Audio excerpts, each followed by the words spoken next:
Ah, what the heck? Have you seen that? Oh my god. Oh my gosh.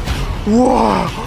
That's an alien! Two mysterious UAPs completely unaffected by missiles, a fleet of drones hovering over an Air Force base for 17 straight days.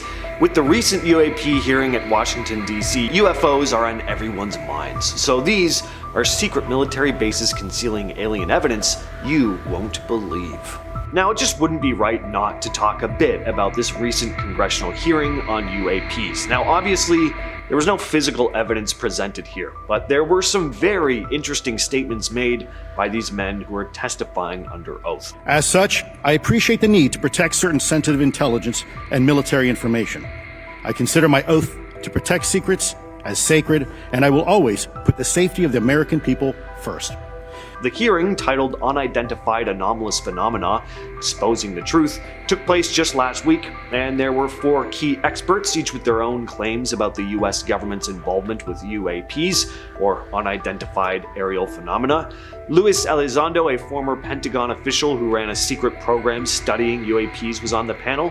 When Rep. Nancy Mace asked him directly if the US government had been involved in, quote, UAP crash retrieval programs, Elizondo didn't hesitate, responding yes. She followed up asking if these programs were aimed at identifying and reverse engineering alien craft. Elizondo's reply was again straightforward: yes. Elizondo also made it clear that the US isn't alone in this, stating advanced technologies not made by our government or any other government are monitoring sensitive military installations around the globe, end quote. So yeah, just who or what is behind these highly advanced technologies?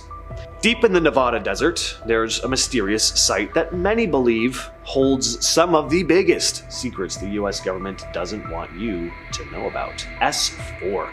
This is rumored to be a secretive military facility located near the infamous Area 51, and according to some whistleblowers, it's where alien technology is being stored, studied, and even reverse engineered. One of the most famous sources of info about S4 is, of course, Bob Lazar, a self-proclaimed physicist who claimed he worked at the base in the late 80s. Lazar said that his job at S4 was to reverse engineer extraterrestrial spacecraft, and he described seeing flying saucers with anti-gravity technology, and even said he had personally worked on one of these craft. In his interviews, Lazar gave detailed descriptions of the facility, including the idea that S4 was built into a mountain to remain hidden, and according to him, the base was divided into several hangars, each containing different alien ships, some of which were allegedly in working condition. On the night of March 24, 1967, Lieutenant Robert Salas was stationed deep underground at Malmstrom Air Force Base in Montana, overseeing a squadron of 10 nuclear missiles, but his missiles had just mysteriously lost power across the entire facility without warning. You would have to have sent individual signals to each missile, and within seconds we had no power, Salas said, adding that it was something the US military had no technology to counter at the time. The other odd part, moments before the malfunction, a security officer stationed on the surface had been calling Salas frantically. The officer described seeing a glowing, pulsating UFO, an oval-shaped craft with red-orange lights, flying in ways no human-made vehicle could. The object performed, quote, unusual controlled maneuvers, such as flying very fast, coming to a dead stop, then reversing course, and making 90-degree turns. After the UFO left, the officer was shaken, and a special investigations officer immediately told Salas never to speak of it. Just last year, in December of 2023, something bizarre happened over Langley Air Force Base in Virginia. For 17 straight nights, a fleet of mysterious drones appeared in the sky just after sunset and flew over restricted military airspace. According to former Air Force General Mark Kelly, the drones looked like constellations in the night sky, with the first one he saw being around 20 feet long, flying at speeds of over 100 kilometers per hour and cruising at 3,000 to 4,000 feet. The drones followed a precise pattern each night. The Pentagon investigated, suspecting they could have belonged to foreign agents, possibly from China or Russia, trying to spy on US military, but the drones didn't seem to pose an immediate threat, so the military couldn't just shoot them down. They were fearing risking, troops and civilians' lives. So they brainstormed for a bit. They figured they could capture them with nets or find a way to jam their signals, but nothing seemed to work. Alright, so there's this amazing video from an Afghanistan military base that's been circulating online the past couple days. In the footage, a swarm of UFOs is seen hovering outside the base, and they're completely unaffected by a missile. The video starts with a view of the flat land around the base before the camera zooms in on the distant mountains. There, 4 black dots are seen floating in the sky, and at first they might just seem like flares or training targets, but as the camera gets closer, the orbs appear to be leaking some kind of fuel or liquid beneath them. Then, out of nowhere, a short-range missile shoots across the screen and hits 2 of the orbs directly, and you'd expect them to be obliterated, but no. As the debris disperses, the orbs are completely unharmed. As the video goes on, the camera switches from infrared to normal vision, revealing something even stranger. The orbs are glowing in bright pink, orange, purple, and yellow hues, moving together in perfect synchronization. They seem to be floating in a deliberate, almost purposeful way, totally defying what we understand about physics and flight. So, what were these things? At this point, we still have no idea. Pine Gap, located in the remote outback of Australia, is officially a joint US-Australian facility used for signals intelligence, surveillance, and satellite tracking, but that's just on the surface. Beneath its top-secret operations, some believe it's hiding something far more otherworldly. Some claim that there is an underground section of Pine Gap that's specifically used to store and study extraterrestrial artifacts, including crashed UFOs or UAPs, and it's also said to track them across the southern hemisphere, with a bunch of reports from locals and military personnel describing strange lights and unidentified craft flying over the facility. It's an Air Force station used for communications and intelligence support for both the UK and the United States. Menwith Hill is known to be involved in some of the most sensitive surveillance activities, intercepting global communications, which is already shady enough. But the weirdness doesn't stop here. What actually goes on inside here is top secret, and this, along with the fact that locals have reported strange stuff going on around the base, like unusual lights in the sky, unidentified flying objects zipping past the radar domes, it makes it one of the most mysterious places in the country. And some people think this place is involved in tracking UFOs and extraterrestrial activity. Some even claim the US government uses the base to store alien technology recovered from crashes. And with the base being so remote and so heavily guarded, it would make for a perfect place to hide whatever evidence might be there. Kirtland Air Force Base, just outside of Albuquerque, New Mexico, handles everything from aircraft maintenance to nuclear weapons storage, but for years, it's been associated with unexplained aerial phenomena. Strange lights in the sky and unidentified craft have been reported near the base, but what really feeds the conspiracy theories is Kirtland's role in nuclear weapons. The base stores nuclear warheads, and some believe that UFOs are drawn here because of it, possibly monitoring or interacting with the weapons. One of the most popular stories surrounding Kirtland is its connection to the 1947 Roswell incident. Many believe that the base may have been involved in retrieving the wreckage from the famous UFO crash, with the debris possibly being stored or studied there. There's also the fact that Kirtland is home to the Sandia National Laboratories, which works on advanced weapons and defense technology. Loring Air Force Base in northern Maine might not be on everyone's radar, but it's definitely caught the attention of folks who are into UFOs. The base was decommissioned in 1994, but was home to nuclear weapons and played a key role during the Cold War. During its 40 years of operation, though, there were some strange reports of UFO sightings in the area. The Loring UFO incident was a series of sightings in the 70s where military personnel reportedly saw unidentified objects near the base. According to some reports, the objects seem to be interacting with the base's radar systems, even jamming them at times. Some believe the military may have been studying alien tech or even trying to make contact. And even though the base has been inactive for years, stories about strange activity around Loring are still reported to this day. Mount Shasta in Northern California is a mountain, not a military base. So why is it on this list? Well, because there's always been this conspiracy theory about a hidden base inside it. Some say it's not even a government-run base at all, but an extraterrestrial one. Reports of strange lights around Mount Shasta go back as far as the 40s, with people claiming to see UFOs flying near or above the mountain. And some say these craft even seem to enter the mountain itself. Perhaps the reason we haven't found signs of life beyond Earth is because we really just don't know what we're looking for. For so long, we have looked for life in space within the parameters of what constitutes life to us: DNA, RNA, and nucleic acids. But there is a theory, the different kind of life theory, that states this is the reason why we haven't been successful in our search, because life outside of Earth does not need any of the things that we do to survive. Their cells get instructions in biochemical ways completely different from our own. Going off of this, one can assume that planets previously deemed as uninhabitable and therefore removed from the search area for extraterrestrial life might actually be the exact place where alien life forms could be found. The statement that only 1 in a million planets have the right combination of chemicals, temperature, water, days, and nights to support planetary life as we know it completely discounts planetary life as we don't. Extraterrestrials who operate on an incredibly different fundamental and chemical level than our own might be lurking right in our cosmic backyard, we just haven't been searching for them properly. The faraway theory is a pretty straightforward one. The reason we have yet to find aliens is because they are too far away and moving further away by the minute. Basically, the theory states that due to the expansion of the universe, galaxies are constantly moving further and further away from one another, and the further they become, the faster they move, which means it's highly likely that we miss that sweet spot of alien interaction due to the fact that our society was just too underdeveloped when aliens inhabited galaxies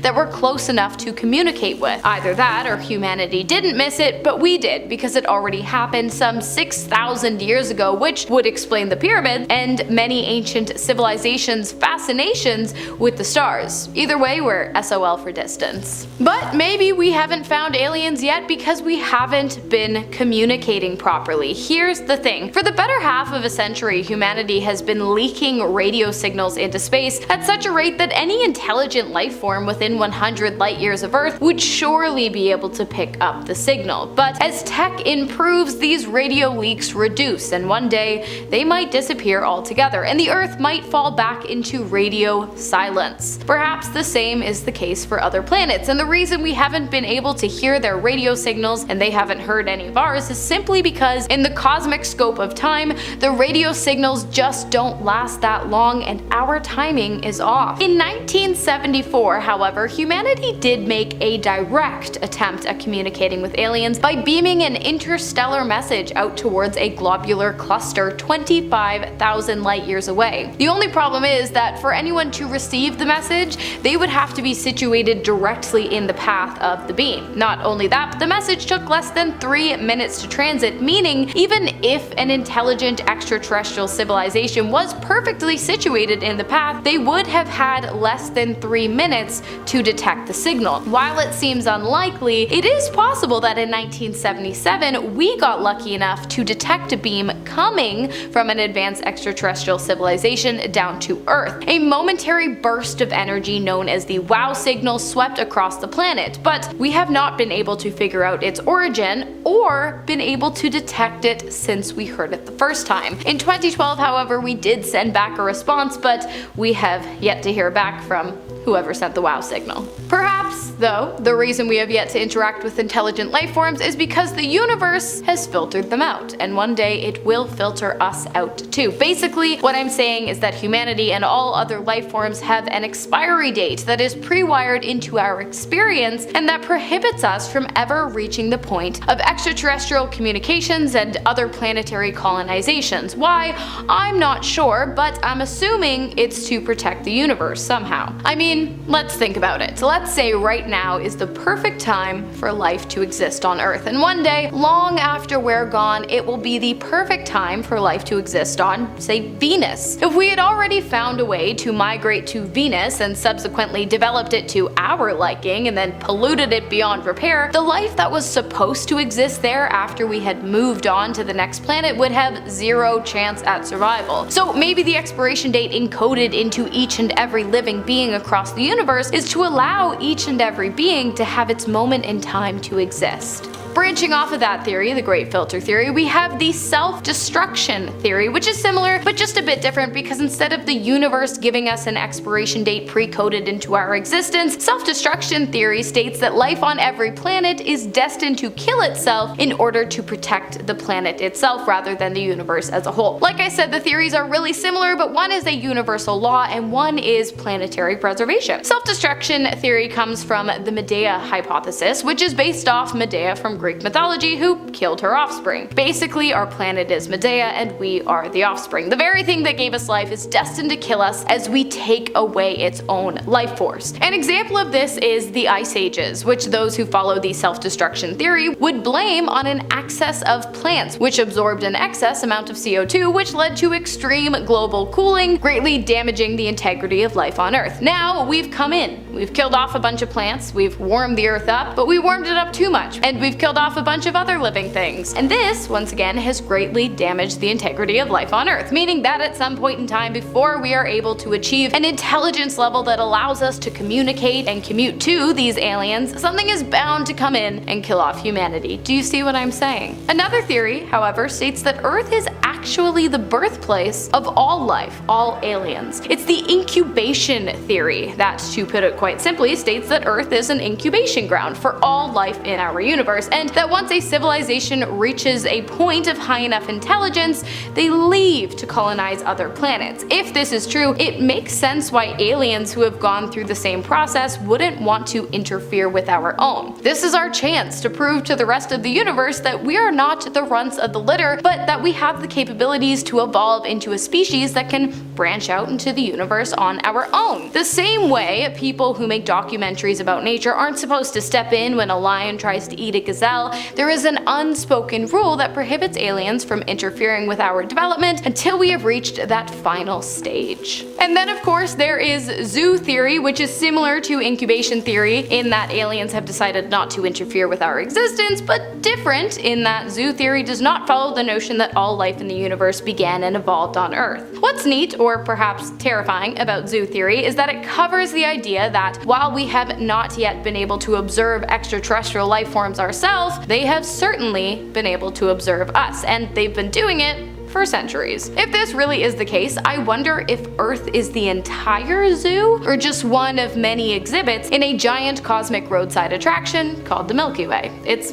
anyone's guess, really. Now, much like how in order to communicate with aliens via signal beam, we would have to send our communications to the exact right spot at the exact right time, the reason why we haven't seen aliens could just be a timing issue. It's entirely possible that aliens existed long before our current time. Maybe they were around for the beginning of humanity, and maybe they even visited Earth early on in order to aid with some architectural projects like the pyramids and Stonehenge, but now they're gone. Extinct, dunzo, we missed them, and they're not coming back. I feel like this theory makes a fair bit of sense when you consider the references made in ancient texts to godly humanoid figures that are now, for some reason, nowhere to be found. Perhaps extraterrestrial life forms knew they were dying out and stopped on Earth to keep their existence from becoming nothing but stardust. first. On the other hand, of course, perhaps we aren't late, but we're early. According to Abraham Leob of Harvard and Raphael Batista and David Solone of the University of Oxford, the chances of life on other planets is actually set to grow much higher in the distant future. I mean, life on Earth developed 30 million years after the Big Bang, and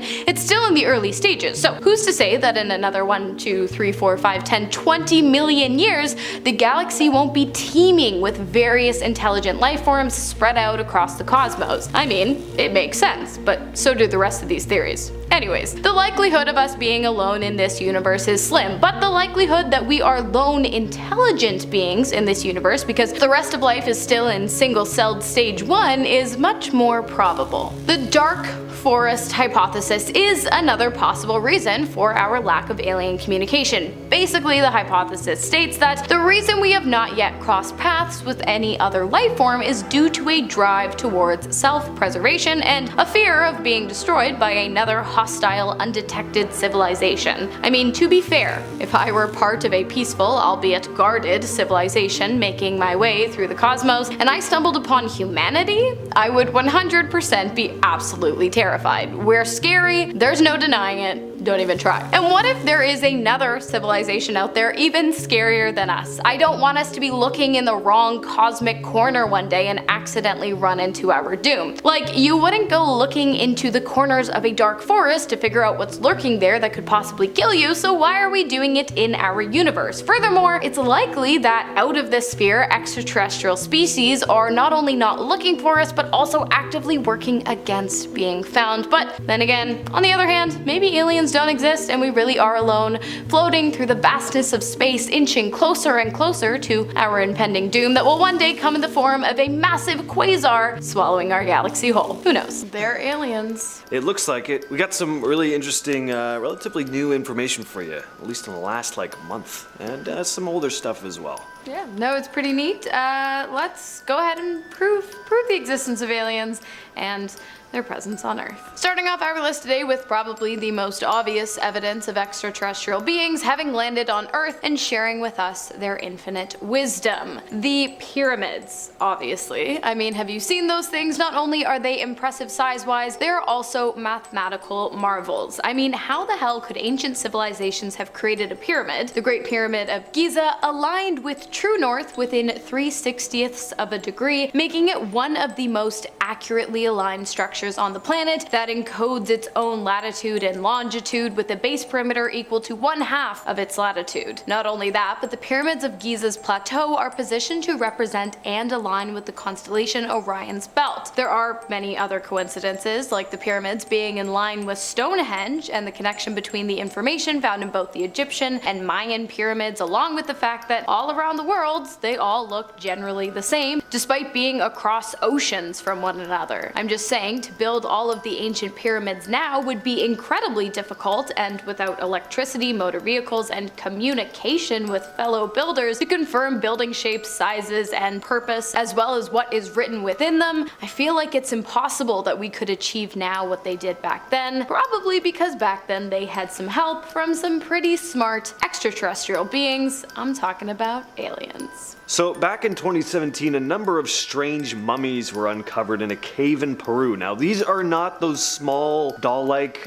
mummies you're probably thinking of. These are a different set of mummies. Apparently there have been some pretty interesting tests done on these as well. The mummies only have 3 fingers and have elongated skulls. A bunch of the scientific community said this was likely a hoax, that the mummies were likely tampered with, but it turns out that may not be the case. They did some imaging tests on one of the mummies named Maria, and the tests revealed that her bones are similar to human bones but have some distinct differences. First of all, there were no signs that her elongated skull had been artificially altered. Maria didn't have any hair or ears, she only had ear canal openings. Each finger has 4 bones, unlike the 3 bones in a human finger, making her hands about 8 inches longer than usual. Her feet have longer toes, each with 4 bones instead of 3. The heel bone of her foot is shaped differently, and radiocarbon dating places the age between 240 AD and 383 AD, meaning she lived around the time of the ancient Nazca civilization. Who knows if this is genuinely a real set of mummies or just a hoax? We'll probably find out within the next, I don't know, few months, weeks, days or so, but interesting for now. Next up, we have some pretty convincing evidence. Ancient descriptions of spaceships carved within the walls of the Temple of Osiris at Abydos. I mean, the hieroglyphics are clear as day. While some people claim that the spaceship depiction is the result of erosion on the tablet where it had once been inscribed, I'm just not buying it. I mean, I understand there is a piece missing from the corner, but the spaceship image remains untouched and in my opinion unaffected. I mean, look at the other hieroglyphics on this slab. Although this is one of the only places in Egypt where spacecrafts are depicted in hieroglyphics, even this single depiction, combined with everything I mentioned in my first point, along with the fact that ancient Egyptians are often depicted looking up into the heavens and worshipping the stars, I'd say it's a pretty good chance that the inscription was more than just erosion or even abstract art. It's a spaceship, guys. Come on, just look at it. Next up, we have some recently declassified UAP footage. The video was captured back in 2018, but was just released to the public this month, which at the time of filming this video is June of 2024. The strange object had been spotted flying over a US joint operations base in Iraq, and the Pentagon has officially classified it as an unknown aerial phenomenon, or a UAP. The object was spotted and tracked by a US military infrared radar. It moved through the sensitive military installation before making a controlled descent into a body of water, where it stayed for about 17 minutes, and it re-emerged before taking off at an incredible speed. Something very interesting that a number of viewers have pointed out is how rapidly the object changes color. Remember, the video was picked up through an infrared camera, so the changing of color indicates a change in temperature. And apparently this strange object was rapidly changing temperature, which not only made it hard for the camera to track it, but it was also changing temperature faster than any known object, according to Dr. Matthew Sadagas, a physics professor at the University of Albany. So yeah, one of the most interesting pieces of UAP footage to come out in the last year or so. Next up, we have Jonah and the whale, a biblical story about a man who is cast from his ship and then swallowed whole by a great fish. For 3 days, Jonah lives inside the whale, and for 3 days he prays to God until eventually, voila, the whale spits him out. In some versions of the story, Jonah also notices that the ribs of the whale are gleaming bronze. One small fact that might just change everything. It's not uncommon for extraterrestrial believers to attribute instances in the Bible to alien activity, and so it makes sense why many UFO enthusiasts believe that Jonah was not swallowed by a whale, but instead picked up by an alien submarine, a USO if you will, unidentified submersible object with a bronze interior, of course. Fancy. In May of 2023, a 911 call was made by a man saying he and his family saw something, quote, not human in their backyard. Last year in Las Vegas, a resident named Angel Kenmore called 911 after seeing what he described as a tall, skinny alien creature with greenish color about 8 to 10 feet tall, hiding behind a forklift in his backyard. He said, I looked at it in the eyes and my body just froze like having sleep paralysis. He described the creature as having a, quote, weird looking face, big feet, and big shiny eyes and a big mouth, and added, I can hear its loud, deep breathing, and its stomach kept moving. He would just stare at me, and seconds later, I could move again. Scott Roeder from Evidence Room, Animation and Exhibits analyzed video taken at the scene using motion tracking software. He said, quote, all of our results came back as authentic. There's no editing. That is an original video. Roeder scrutinized the footage repeatedly, and using motion tracking software, he showed how a shadow's movement seemed to match the movement of a body attached to a head, saying, quote, we don't believe it's a floating head. We believe it's attached to a body, and the motion of that head from right to left is consistent with the motion that we see between the slats of the fence. This one's kind of interesting. It is hard to make out what is going on in this video. I see the fence, I see everyone in the backyard. There is a bit of a shadowy thing above the fence, but it's hard to spot.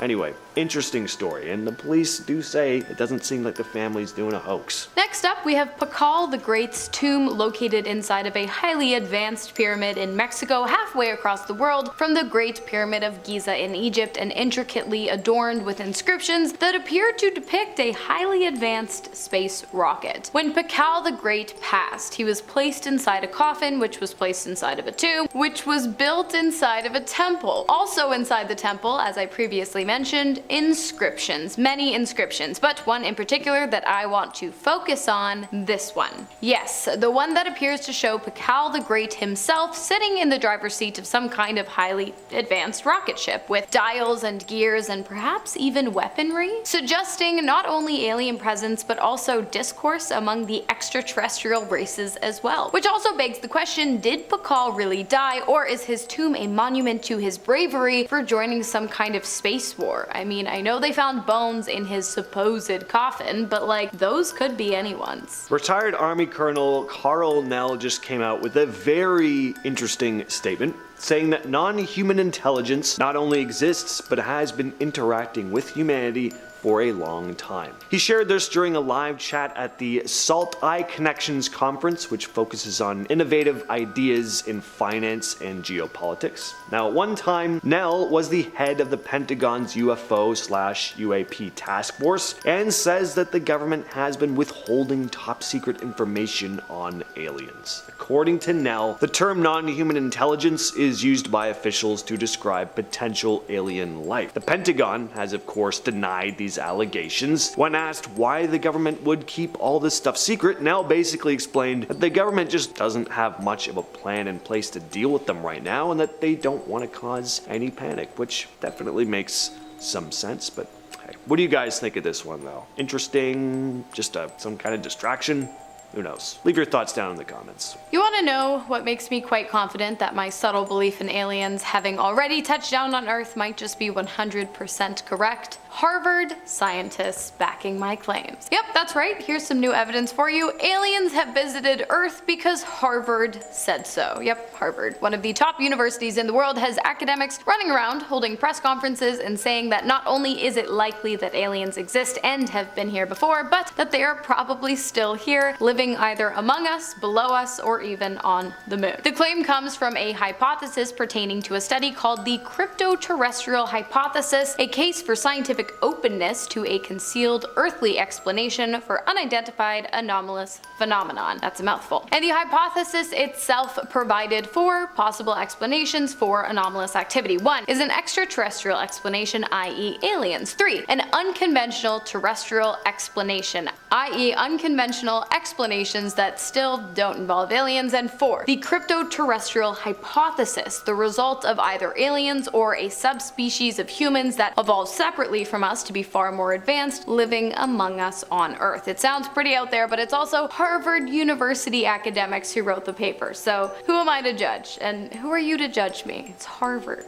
And finally, we have some information that is going to be revealed next month at a conference by MUFON, the Mutual UFO Network. They're set to make what's being described as a major reveal about a case involving unidentified aerial phenomena, materials from Russia. The event will take place on Saturday, July 13th, so hopefully we'll be able to share some interesting news around then. All we know right now is that apparently mysterious materials were delivered to the home of a Russian UFO investigator. Tests, which were later confirmed by MUFON's US lab, showed that the materials are of unknown origin. Materials can usually be identified based on their components from the periodic table, but that was not the case here. Apparently 90% of the sample couldn't be identified. MUFON Media Relations Director Ron James stated that, quote, "The evidence that supports this story and others that we will share at the symposium could make this the biggest UFO-related news event of the year. We have physical materials and more evidence of non-human technology."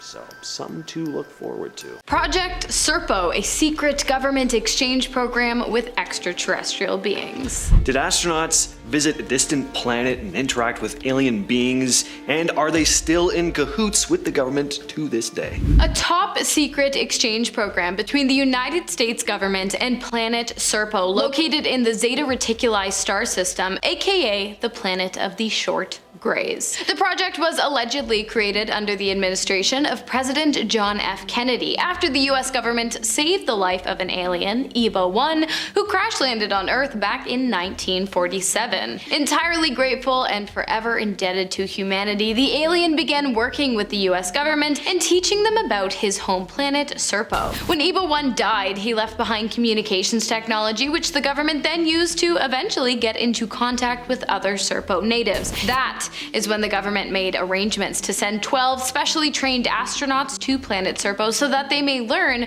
about life outside of our atmosphere. In order to reach Serpo, the 12 astronauts had to travel through a wormhole, after which the majority of them got sick and one unfortunately died of an aneurysm. But of course they kept going and eventually they reached the alien planet. For a decade they studied life on Serpo before returning home and assuming entirely new identities in order to protect the security of the mission. Fair enough, I suppose. So what are the origins of this Project Serpo tale? Well, like with most conspiracies in the modern age, it started gaining popularity online and took off from there. It all started in 2005 when a series of anonymous emails began circulating among UFO researchers and enthusiasts. These emails, which were allegedly from a retired US government official who remained anonymous, laid out this insane story about an extraterrestrial exchange program. We'll talk more about this anonymous individual later. The Project Serpo story started making the rounds way faster than these types of stories would have back in the day. It was 2005, the internet was still relatively new in the grand scheme of things anyway, and the UFO community was just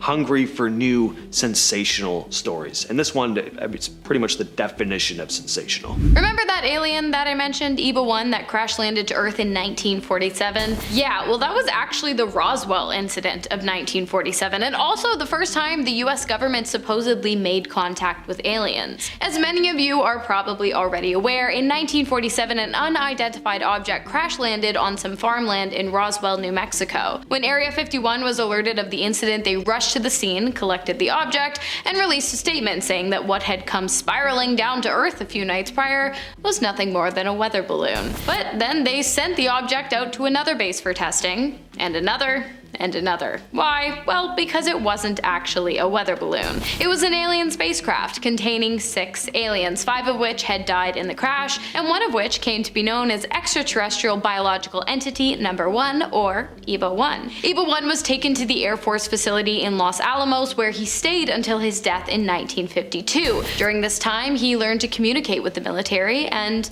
told them some pretty interesting things. Now, if the US government is really working with these alien beings, where might they be carrying out their activities? Area 51? Some hidden base in Antarctica? Well, some say they could be operating from an even more top secret place. Dolce Base. Dolce Base supposedly sits deep beneath the Colorado-New Mexico border, close to Dolce, New Mexico. Dolce Base is said to be a secret facility where humans and aliens are working together, exchanging ideas and doing all sorts of experiments. Multiple levels deep underground with high-tech labs. The rumors are that different alien species, from the Greys, from planet Serpo possibly, to the reptilians, are working hand in hand with the US government. As to what they're trying to accomplish, probably something really fun and good that we don't really need to bother worrying about. Stories about this place really started coming about from a man named Paul Benowitz, who claimed to have discovered an underground base near Dolce, full of gray aliens and humans. His claims caught a lot of attention, but Benowitz's mental health eventually declined, and he ended up in a mental hospital, passed away in 2003. And there's always been this rumor that he was part of a big, widespread misinformation campaign. As I said, during EVA-1's time on Earth, he informed the US government of quite a few things. One being that Serpo natives, Ebans as they are referred to by humans, had actually been visiting Earth for the last 2,000 years with no issue, but unfortunately, this time new Earth radar technology that they don't have on Serpo caused the ship to go haywire and crash, killing the majority of the crew. In 1949, a similar thing happened. 6 Ebans crash-landed, but this time unfortunately none of them made it. When the ship was examined, the military found a communications device, which they worked on with EVA-1 to repair. They got it working and sent out multiple distress signals, but it wasn't until after EVA-1's death in 1952 that they finally got got a reply. Communications began between the US military and the Ebens. It took a while, but eventually they were able to understand one another. After learning about the 12 deceased Ebens stranded on Earth, the Ebens asked if they could come to Earth and retrieve the bodies. Of course, the military wanted something in return,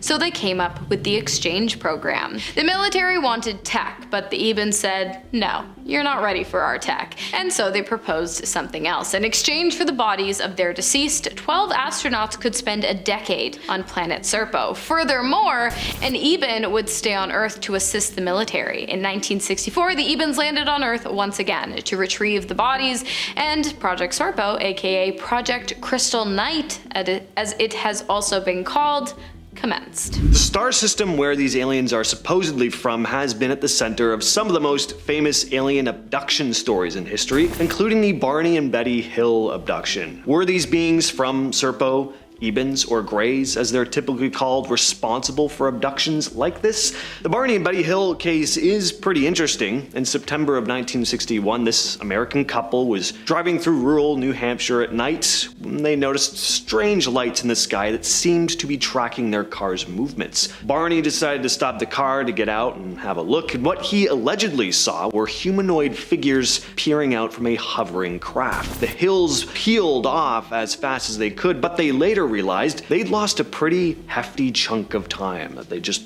didn't remember. But as the days passed, they started to remember things. They ended up reporting being taken aboard a UFO where they were subjected to medical examinations by beings described as small, with gray skin, oversized eyes, and tiny little anime mouths, that's the exact way they described it back then. It's a 60s term, anime mouths. Their account was one of the earliest descriptions of the now iconic image of your classic gray alien. Of course, a regular mission to space is no walk in the park, but a mission to a faraway planet located in a star system entirely separate from our own, that's tough. And apparently so was the training process. It took an entire year of survival, escape, evasions, weapons, and psychological training for the 12 astronauts to become fully prepared for their mission. The crew consisted of scientists, linguists, pilots, 2 doctors, and a security officer. Over the course of a year, along with the standard training, one by one, each member of the crew was buried in a 6 by 5 foot box and kept there for 5 days as part of a training intensive. There was no light, no communication. Just a small air hole that allowed the astronauts to receive food and water and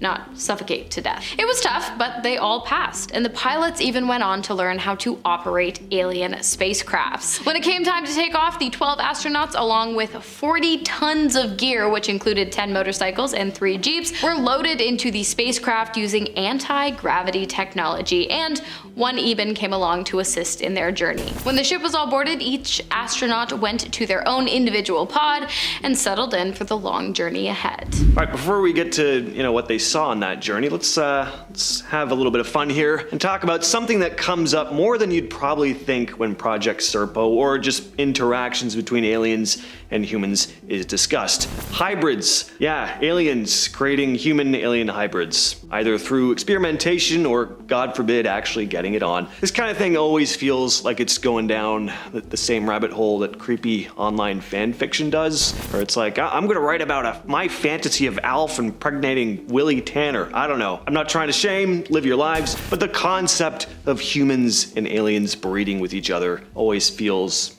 inherently silly to me. With that said though, this does often play into the Project Serpo conspiracy. Those astronauts were apparently on this planet for a while. Who knows who they met? One thing could have led to another. Plus, in all these reported UFO abduction cases, who knows what kind of nasty experiments those Greys could have been doing. When the crew arrived at Serpo, the first thing they noticed was that it was barren, bright, and hot. Really hot. About 107 degrees Fahrenheit or 41 degrees Celsius. Quickly, they realized why. Planet Serpo had 2 suns, which are shown here in a photograph taken by one of the astronauts, allegedly. One of the suns was orbited by Serpo, and the other was off in the distance. Because of this, the planet never got dark, and the days were 40 hours long, meaning that their decade-long mission was actually going to take 13 13 human years. In total, there are about 650,000 Ebens living on the planet in small, separate village communities and houses made of some kind of concrete rubber substance. It was a primitive life, but at the same time, the Ebens were equipped with electricity and incredibly advanced technology. Families generally consisted of a male and female Eben, and each family was allowed to have a maximum of 2 children, which were hidden away until they reached the age of maturity. During their time on Serpo, the astronauts gathered as much information about the Ebens as they could. And if you guys remember, I do believe I mentioned that one of the astronauts died on transit. Apparently the Ebens used that astronaut to clone and create hybrids of, like James mentioned, and it was then that the remaining astronauts realized that they weren't as peaceful as they once thought them to be.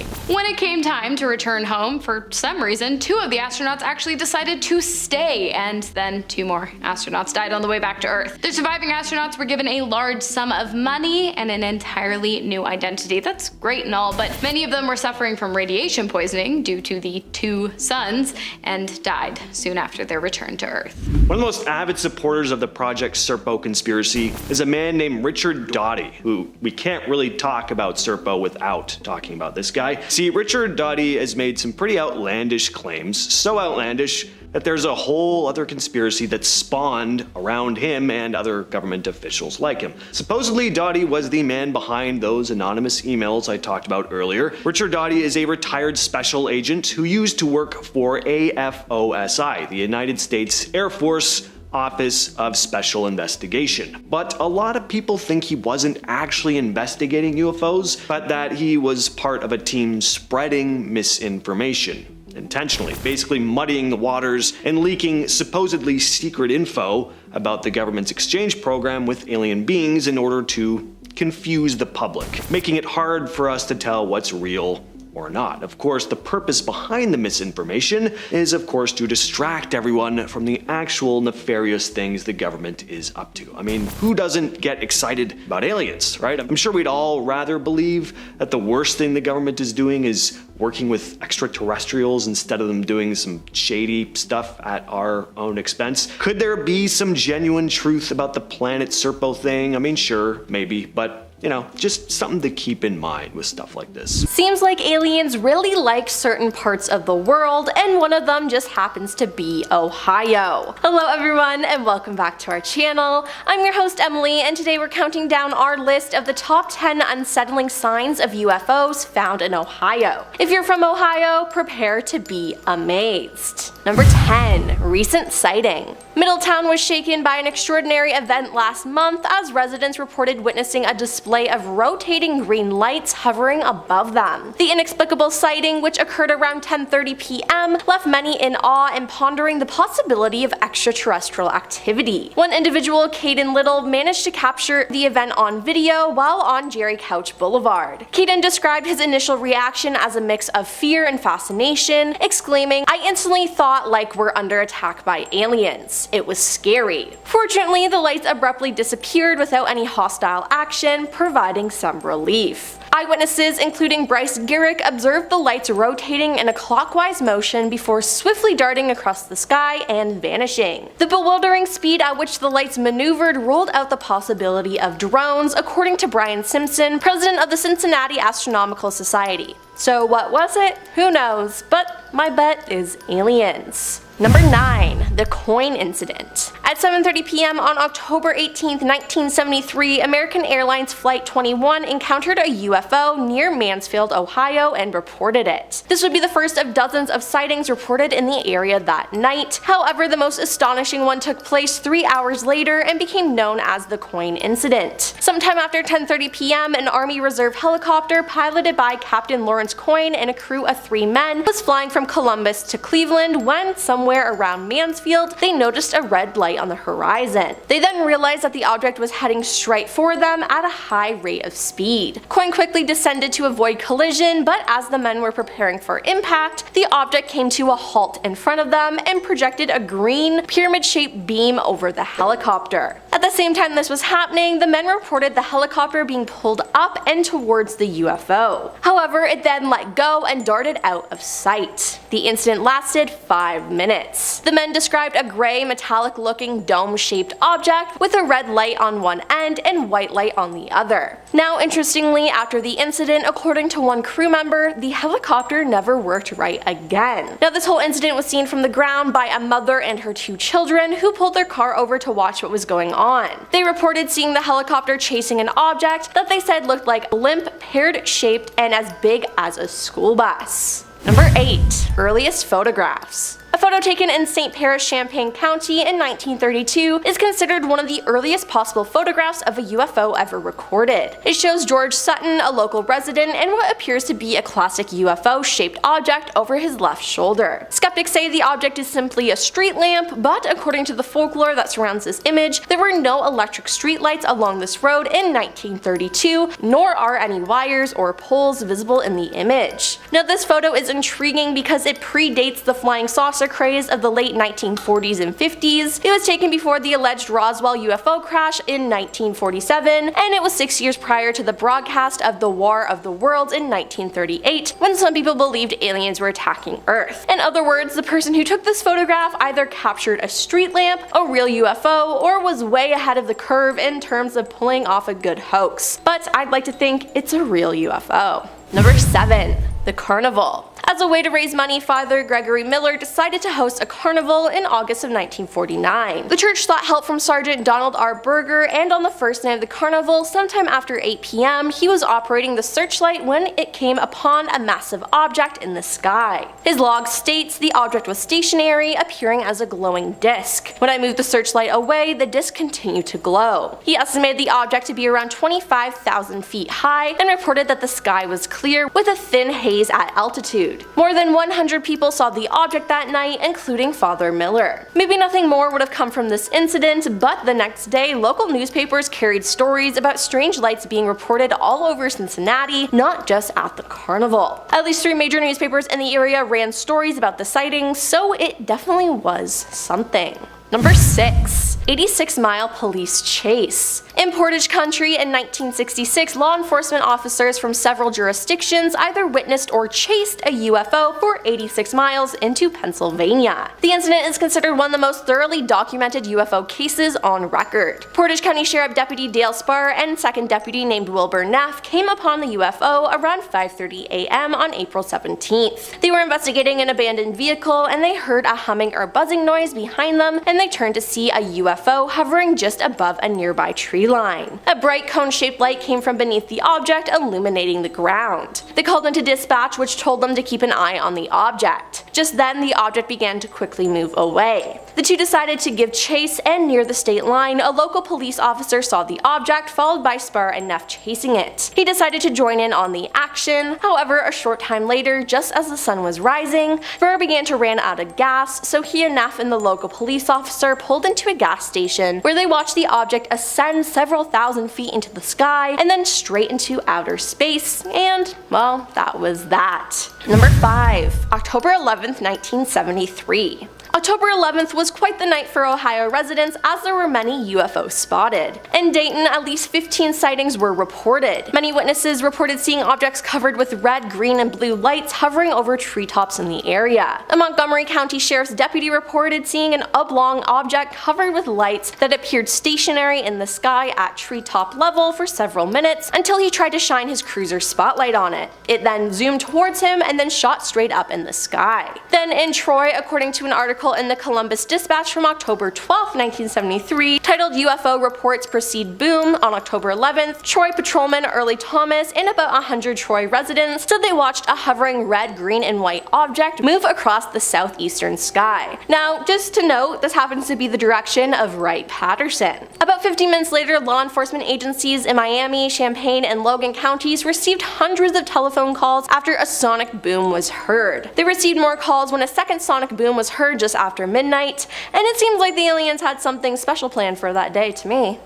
Number 4. Trumbull County UFO Incident. Featured on the History Channel and numerous UFO documentaries, the Trumbull County UFO incident in northeast Ohio is exceptional because it was witnessed by numerous police officers and a 911 dispatcher, all of whom were being recorded as they spoke back and forth about the strange events unfolding the evening of December 14th, 1994. It was also seen by many members of the public as well. Now, around midnight, Trumbull County 911 began receiving calls from residents about strange low-flying lights in the sky. The dispatcher sent out Liberty Townsend police officers to investigate. One of them was Sergeant Toby Melrose, who saw a light. He got out of his car and looked up to see what he described as a giant circular-shaped object and intensely bright in the center section. It made no sound at all. The object was there for about 30 seconds before moving away. Shaken, Sergeant Melrose decided to chase the object, as did many other police officers in the area. At least 14 law enforcement officers saw the object that night, with all of them discussing it openly on their radios. Number 3. 1973. There were many UFO sightings in 1973 in Ohio and its surrounding states. For example, in Columbus on September 30th, a Franklin County man claims to have discovered a landing site near his home after seeing a strange object in the sky. Weeds at the alleged site are crushed to the ground in a semi-oval area 20 by 30 feet wide. The man says the object whooped down in a zigzag pattern and dropped below the trees. There are several dozen sightings of strange objects in the sky reported in the area that night. Then in Middletown on October 7th, a giant orange-colored cigar-shaped object with 5 discs following it and making no sound is reported flying over the city at 10 p.m. Many people see it, and Wright-Patterson receives numerous calls. Now, these are just 2 examples of that year, but there are many, many more. Number 2. Circleville. On August 26, 2022, Pete Hartinger said UFOs were spotted in the area. An expert on the topic who has seen a UFO with his own eyes, Pete said several people reported seeing UFOs between 9 p.m. and 11 p.m., including a man who saw something in the sky as he was traveling on US 23 north of Circleville. He saw strange lights, and going on down, he saw some more strange lights. He knows some other people who saw them too, he said. The man said it wasn't right the way the lights were acting. The lights came down, hit the ground, and went back up, so forget about them being flares. Pete said the man, who wishes to remain anonymous, reported what he saw to the Roundtown UFO Society, a local group dedicated to studying these matters. Anybody who has seen strange, mysterious lights that have been in the sky, please let us know, he said. He said at least half a dozen people saw the lights. One person said they saw orange lights over the fairgrounds, he said, and another person said he saw some military aircraft coming in after he saw those lights. Were they coming in to investigate, or what?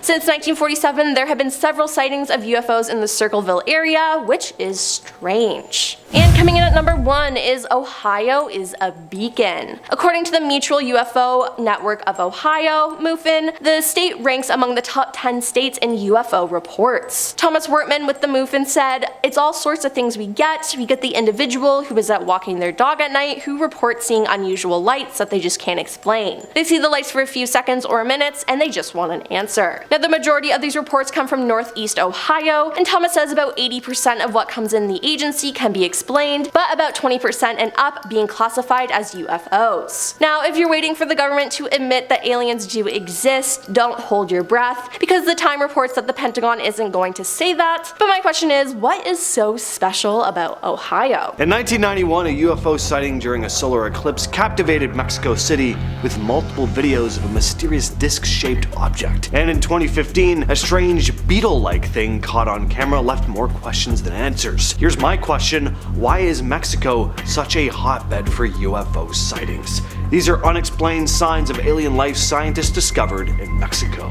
In 2023, something wild went down in Mexico's Congress. A well-known journalist and UFO enthusiast, a man you'll be hearing a lot about in this video, Jaime Maussan, showed up with what looked like 2 tiny alien bodies in glass cases. He claimed these mummified little guys were over 1,000 years old and not human. They had big heads, only 3 fingers per hand, and looked like they were pulled straight out of an ancient alien episode. According to Maussan, they were found near the Nazca lines in Peru. Naturally, people freaked out. But scientists and experts started asking questions almost immediately. The National Autonomous University of Mexico stepped in and basically said, well, we carbon dated these things, we're not saying they're aliens, and that's where things got messy. Critics argued that the mummies might just be old human remains that were manipulated to look alien, like like stitched together bones from different things. So far, no conclusive proof that they're legit aliens, but this is far from the only alien-related news to come out of Mexico.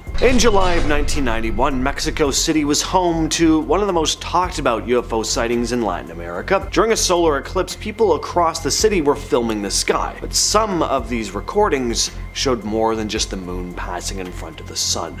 On several tapes, there was what looked like a metallic disc-shaped object hovering in the air. The footage that got the most attention came from a man named Guillermo Aragon, a television executive. He handed it over to journalist Jaime Maussan, who helped push it into the public spotlight. Once it aired, the response was immediate. Tons of people contacted the station saying they'd seen the same thing, and more videos started pouring in. Many showing a very similar object in the same part of the sky. The fact that there were multiple angles made it harder to write off as, a lens flare or a camera glitch. Even decades later, it's still considered one of the strongest mass witnessed UFO cases in history. This next one's more recent and a little more subtle, but still strange. In 2015, a video surfaced online showing what looks like an object floating motionless above Mexico City. It doesn't zip around or flash lights, it just sort of hangs there. What immediately sticks out about this thing, though, is the shape. It's been described as beetle-like.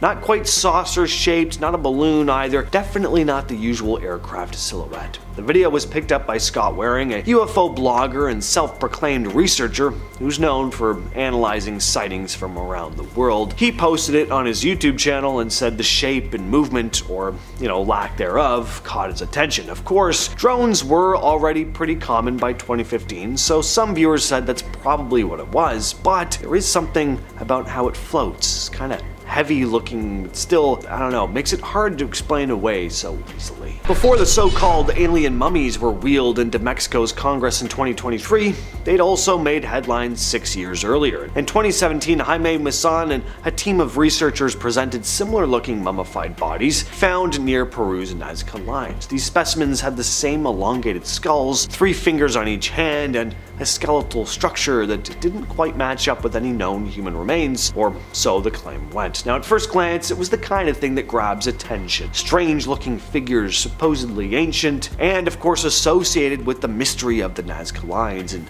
area already tied to all kinds of ancient alien theories. The bodies looked eerily alien, but the deeper you dug into it, the messier things got. A number of scientists and archaeologists again quickly raised red flags. They called it out as a hoax, saying these so-called aliens were likely made by combining real human bones with animal parts and synthetic material. In short, some people might have built them. It got so serious that the World Congress on Mummy Studies called this a crime on cultural heritage. They were not playing around. It wasn't just about whether aliens were real, it was about disturbing and possibly destroying ancient human remains for the sake of making a viral story. Still, there are people who believe that these were really aliens, that there was some kind of cover-up going on, which continues to go on, apparently. What do you all think, though? This one comes straight from the military, which makes it stand out from your usual eyewitness videos. In March of 2004, a Mexican Air Force surveillance plane was flying over the state of Campeche when its crew spotted something strange. Actually, 11 strange things. Using infrared cameras, they recorded multiple glowing orbs in the sky, flying at around 11,500 feet. The lights weren't visible to the naked eye, but they showed up clear as day on the infrared footage. What made this sighting even more intriguing was how the objects moved. They didn't fly in a normal pattern like a commercial or military aircraft would. Some of them even appeared to circle the plane. The pilots were clearly unnerved. The footage was eventually handed over to the Mexican Defense Department, and they decided to release it to the public. That almost never happens. Once the video was out, Jaime Maussan got involved, again calling it solid proof of extraterrestrial visitation. It became a big story in UFO circles around the world. But as always, skeptics weighed in. Their main theory was that the glowing orbs were just flares from offshore oil rigs showing up as heat signatures on the infrared cameras. Still, the pilots insisted that what they saw and recorded didn't behave like any flares they'd ever seen, and the fact that the military made the footage public gave it a lot more credibility than your typical blurry YouTube clip. No matter how you look at it, this is one of the most well-documented UFO cases out of Mexico. Carlos de los Santos was a young, experienced pilot flying back to Mexico City. The skies were clear, everything was normal, and he was cruising along when suddenly he saw something out of the corner of his eye on the right wing. A metallic saucer-like object. Before he had time to process it, another one showed up on the left wing. Then a third came barreling toward him head-on, barely missing the nose of his plane. And then something truly horrifying happened. His controls were unresponsive. He couldn't steer, he couldn't descend, it was like the plane was just flying itself. Carlos radioed in, told air traffic control that he'd lost command of the aircraft and was being followed by unknown objects. He thought he was done for. But then, just like that, the discs vanished and the controls kicked back in. He safely managed to land back in Mexico City, shaken but alive. Aviation authorities even checked the plane afterward. No mechanical failure. Way before UFO sightings were trending on the internet, or even before planes existed really, we had Jose Bonilla, a Mexican astronomer who'd been trying to study the sun when something odd happened. In 1883, while observing sunspots from the Zacatecas Observatory, Bonilla noticed something strange. There were hundreds of dark shapes moving across the sun. Fast moving, oddly shaped, and all heading in the same direction. So he did what any astronomer would do. He started taking photos. Bonilla managed to capture over 300 of these strange objects in front of the sun using the technology of the time, which was basically a big old camera strapped to a telescope. He published his findings in a scientific journal, describing them as some kind of flying bodies. But he didn't say aliens or anything like that, he just logged what he saw. Over time, people came up with all kinds of theories. Some said it was just birds, maybe geese flying at high altitudes. Others said maybe meteors or debris. But here's the thing. How many geese are flying in tight formation that high up at a speed fast enough to cross the sun that quickly and do it all 300 plus times? It seems weird. Plus, I feel like this guy would have known, he would have seen birds up there before. He was always looking at the sky. Today, some UFO researchers point to Bonilla's photos as possibly the first photographic evidence of unidentified aerial phenomena, UAP. This one takes us back to 1997, peak VHS era, when a resident of the Las Lomas neighborhood in Mexico City filmed something bizarre floating in the sky. What you see is a metallic-looking disc-shaped object kind of wobbling around midair. Doesn't zoom off or flash lights, it just slowly drifts like it's cautiously observing. The camera operator is clearly shocked too. You can hear it in their voice. They're reacting in real time to something that genuinely doesn't look normal. Now, skeptics were quick to point out that the UFO looks like it could be suspended by a string, and yeah, the wobbliness doesn't help, but here's the thing, it's floating in open sky, far off in the distance. If this was some cheap hoax, it was weirdly well executed for the late 90s. Others think the wobble might actually be evidence for the thing being real. Maybe it was damaged, maybe it was malfunctioning. Whatever it was, it's still one of Mexico's more debated UFO clips. So this one's basically Mexico's version of Roswell. The story goes like this. On August 25th of 1974, a small civilian aircraft, a Cessna, disappeared near a town called Coyame, right along the US-Mexico border. Not long after, both Mexican and American military forces were spotted moving into the area. The reason? A supposed mid-air collision between that Cessna and something else. Something not from around here.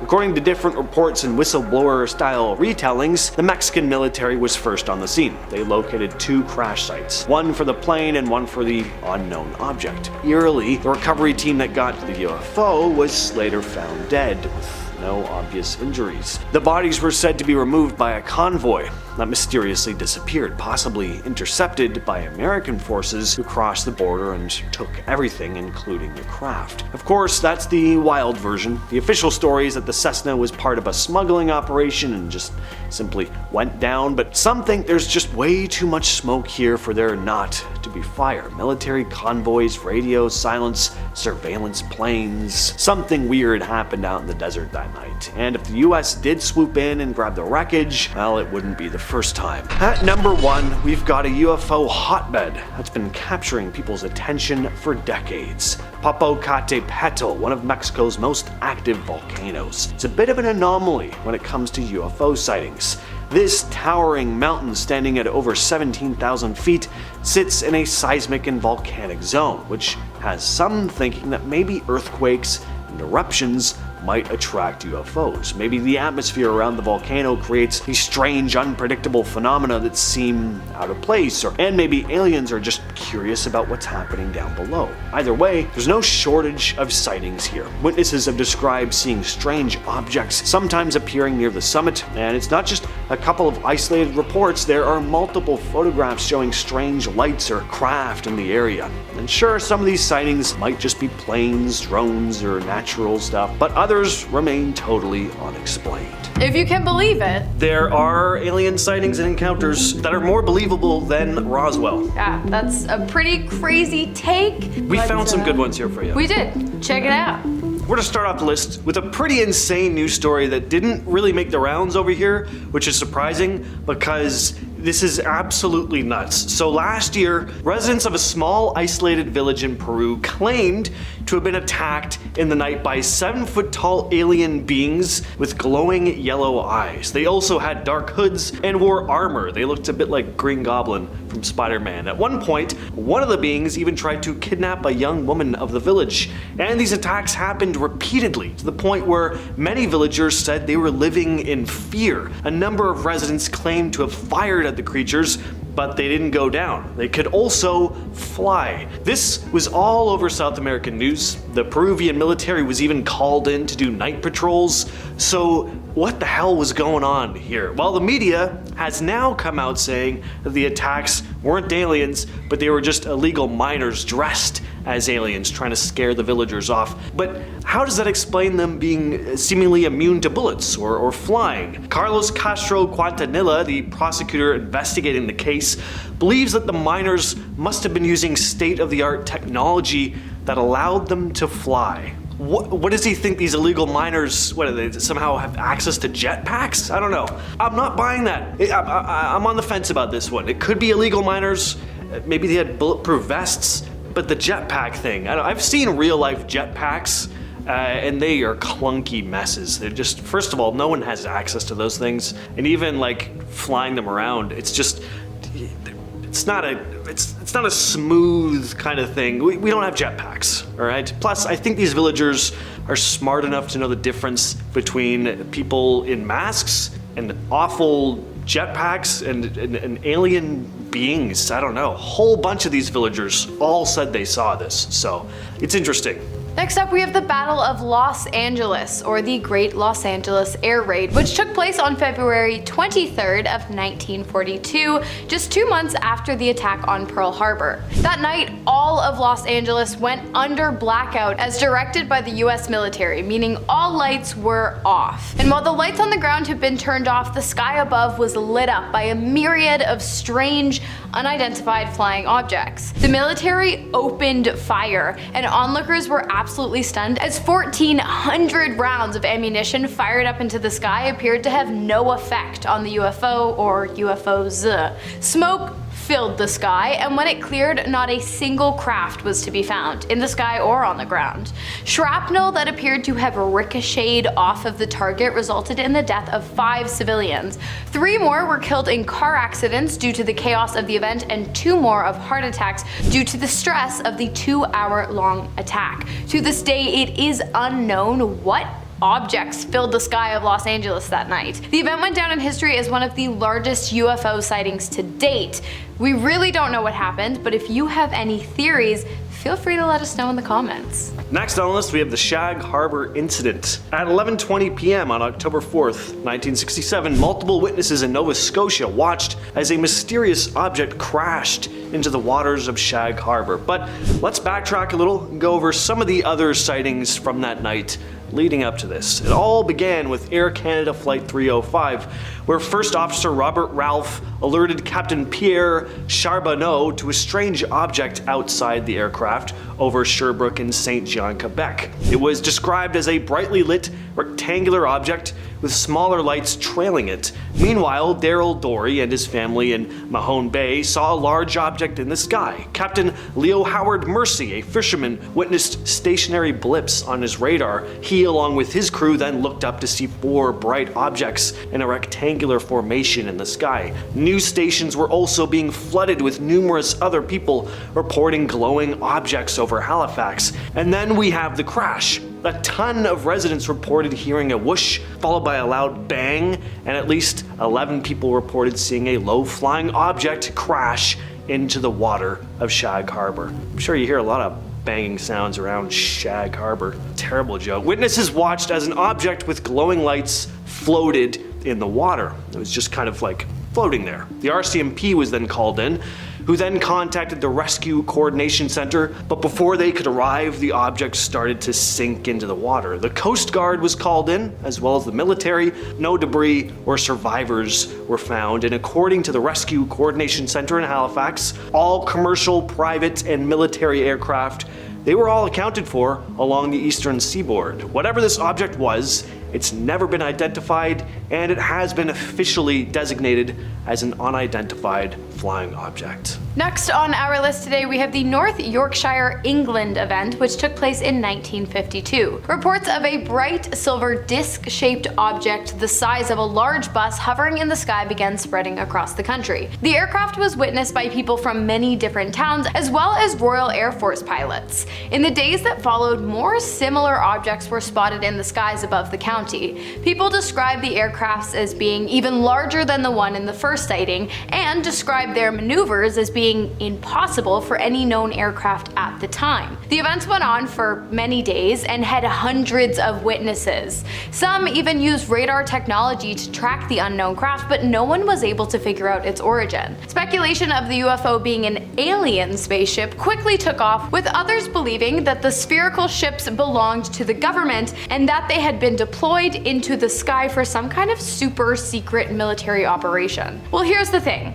The event took place over 70 years ago, and the government has yet to fess up to the ships being theirs, which at this point you'd think they would have done, right? I mean, to be fair, if they did fess up by now, I probably still wouldn't believe them, but I want to know what you guys think. Alien spacecraft or yet another government cover-up story? Next up is the Cash-Landram incident. On the evening of December 29th, 1980, Betty Cash, Vicki Landram, and Vicki's grandson Colby Landram were driving home to Dayton, Texas after dining out when they encountered a mysterious diamond-shaped object emitting flames and intense heat. It was floating above the trees. At first, Landram, thinking it was a sign of the second coming, told Cash to stop the car. Cash considered turning back, but the road was too narrow. The object was described as intensely bright, with small blue lights descending toward the road, emitting flames periodically. Cash and Landram had gotten out of the car to look at the object, but got back in when the heat became more and more intense. It got so bad that it burned Cash's hand when she touched the car. Landram even left a handprint on the dashboard. Then the object started ascending again, and after it was back up in the air, a group of military helicopters surrounded it. So after making it back home that night, the three started feeling off, reporting symptoms like nausea and skin burns after the encounter, with Cash experiencing severe health issues, including large blisters and clumps of her hair falling out. Vicki developed a cataract, and Betty was diagnosed with cancer later on. Symptoms resembling radiation exposure, really looks like. The two went on to seek legal action, suing the US government for $20 million, but the case ended up being dismissed. Alright, next on our list we have the Gorman incident. In October of 1948, Second Lieutenant George F. Gorman was flying a P-15 Mustang aircraft during a training flight. Everything seemed to be going pretty routine until he noticed a strange object in the sky. At first he assumed it to be some type of weather balloon or other kind of experimental aircraft, but as he flew closer to the object to get a better observation, he realized it was something entirely different. He described it as some kind of pulsating, glowing ball of light. He tried to fly away from it, but to his surprise, the object began to follow him.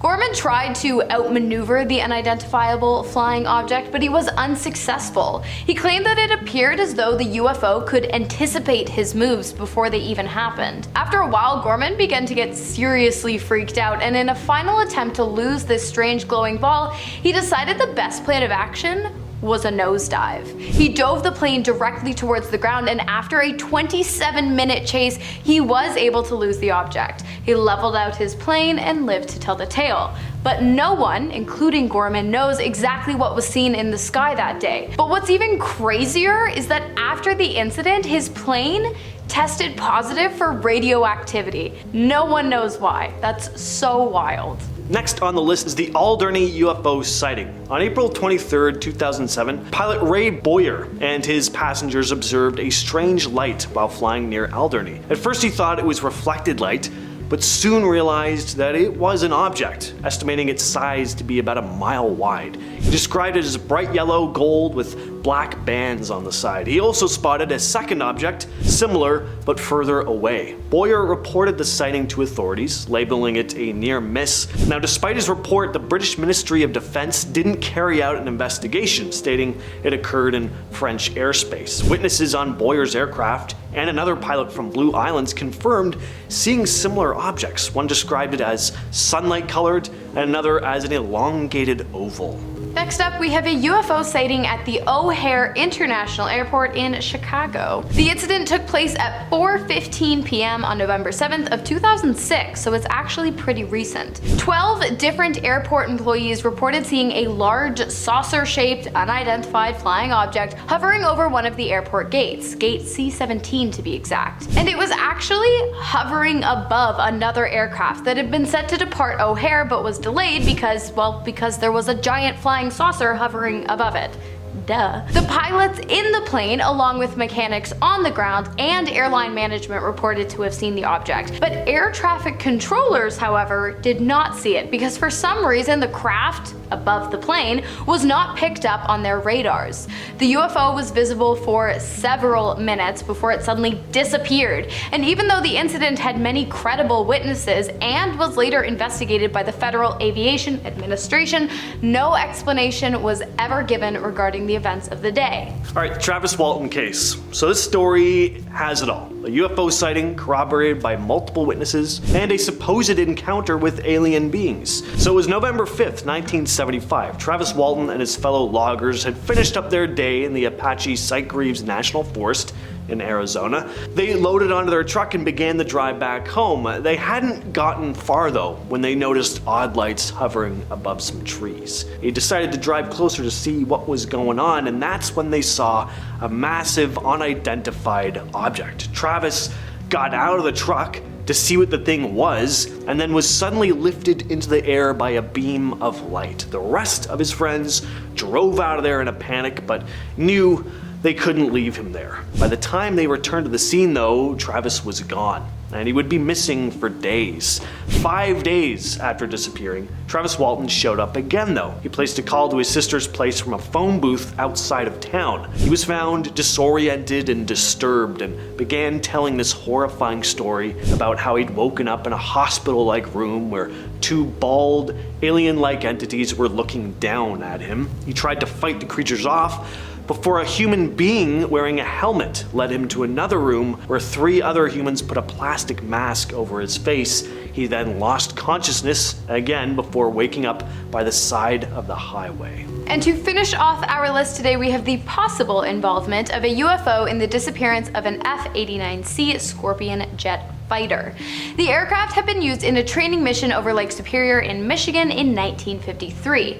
It had left from the Kincheol Air Force Base, I apologize if I'm saying that wrong, with 2 incredibly experienced pilots at its controls. As it tends to, everything was going smoothly until it wasn't. All of a sudden, the plane had disappeared from the tracking radars on the ground, and it was replaced by something else. An object that was moving around erratically and rapidly. Ground operators were unable to identify what it might be, but knew that it couldn't possibly be the missing aircraft due to its movements. Eventually, that object also vanished from the radar. An investigation was conducted on the disappearance of the jet fighter as well as the pilots on board, as well as the origin of the second radar detection. But it should come as a shock to none of you that the investigation revealed absolutely nothing. But officials did say that based on the pilot's level of expertise and the relatively easy nature of the flight, it's highly unlikely that their disappearance was an accident.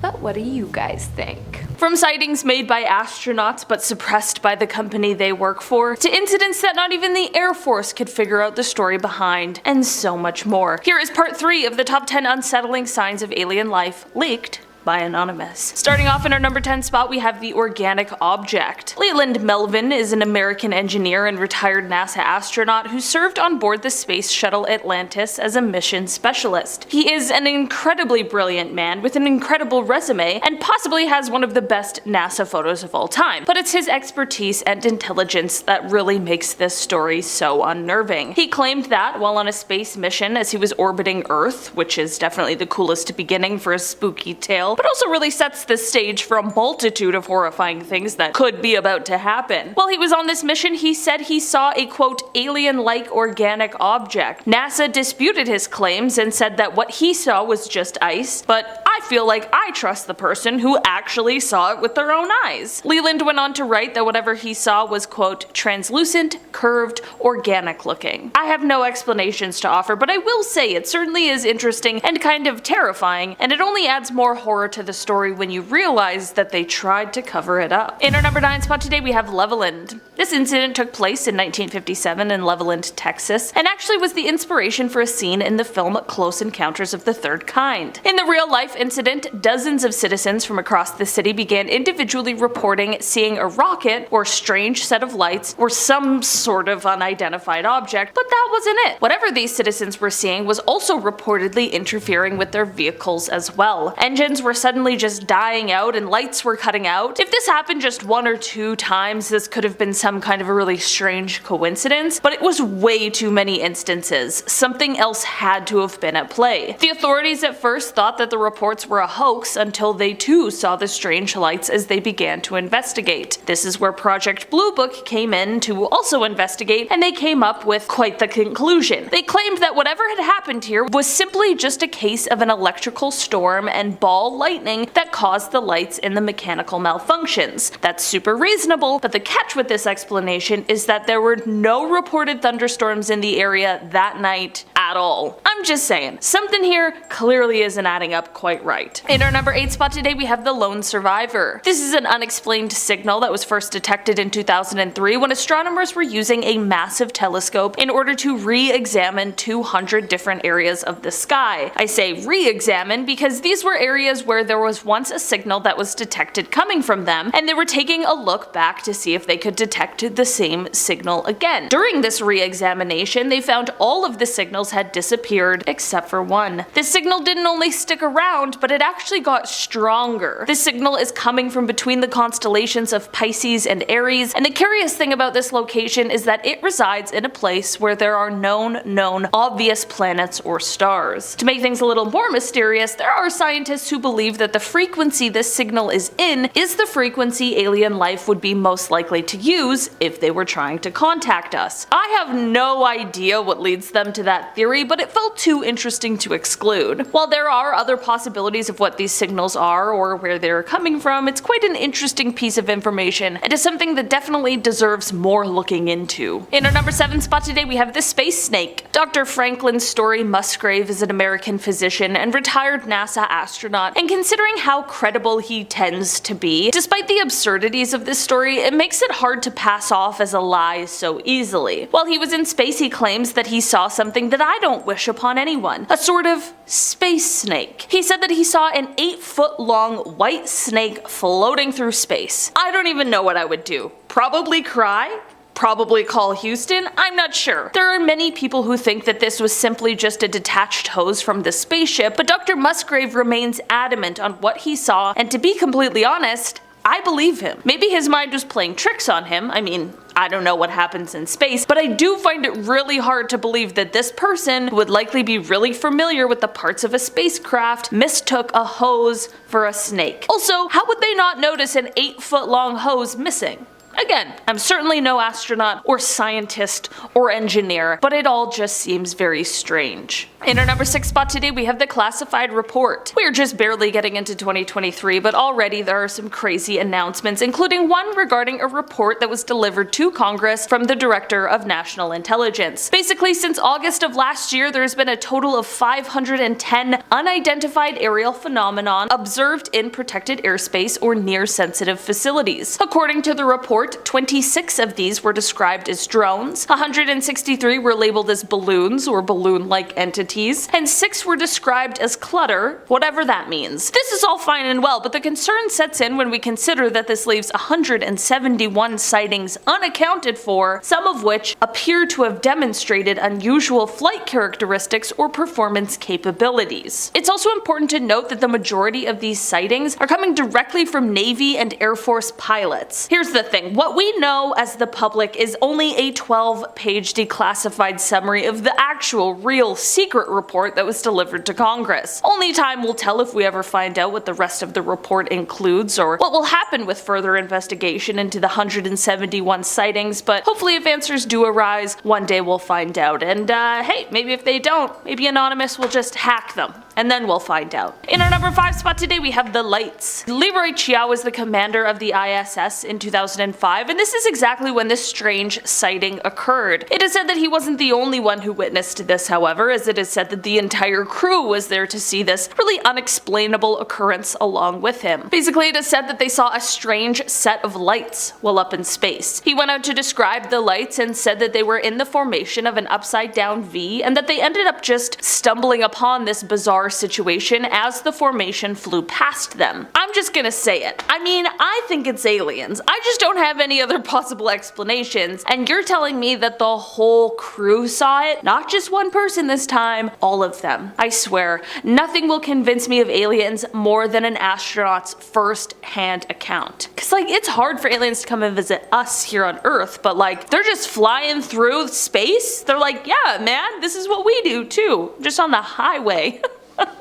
Okay, sorry, I'm going a little crazy. In our number 4 spot today, we have the Lubbock incident. On August 25th, 1951 in Lubbock, Texas, a group of scientists from Texas Technical College were all hanging out in the backyard of geology professor Dr. W.I. Robinson. They were all chilling, enjoying each other's company, until around 9:20 p.m. when they saw something strange. It was a V-shaped formation of 15 to 30 bluish-green lights passing overhead. They were completely confused over what it could be, but figured that the lights would likely reappear, which they did. About an hour later, the lights reappeared, and at this point, all of these scientists knew that they had witnessed something exceptionally interesting, but what was it? The scientists weren't the only one to witness the lights either. About 350 miles away in Albuquerque, New Mexico, an employee of the Atomic Energy Commission's top secret Sandia Corporation, who had a high-level Q security clearance, had been sitting outside with his wife, quote, gazing at the night sky, commenting on how beautiful it was, when both of them were startled at the sight of a huge airplane flying swiftly and silently over their home. On the aft edge of the wings, there were 6 to 8 pairs of soft, glowing bluish lights. There were more sightings as well, all reporting a similar thing. The group of scientists began investigating, tracking the lights, which they had witnessed 12 more times. They measured the angle of the flights, they tracked the speed, and they attempted, unsuccessfully, to try and measure the UFO's altitude. Here's the deal with this though, the government did end up investigating, but the official explanation for these lights is the most cryptic message I've ever seen. It read, quote, I thought that the professor's lights might have been some kind of birds reflecting the light from mercury vapor streetlights, but I was wrong. They weren't birds. They weren't refracted light, but they weren't spaceships. The lights that the professors saw have been positively identified as a very commonplace and easily explainable natural phenomena. I can't divulge exactly the way the answer was found because it is an interesting story of how a scientist set up complete instrumentation to track down the lights. Telling the story would lead to his identity, and in exchange for his story, I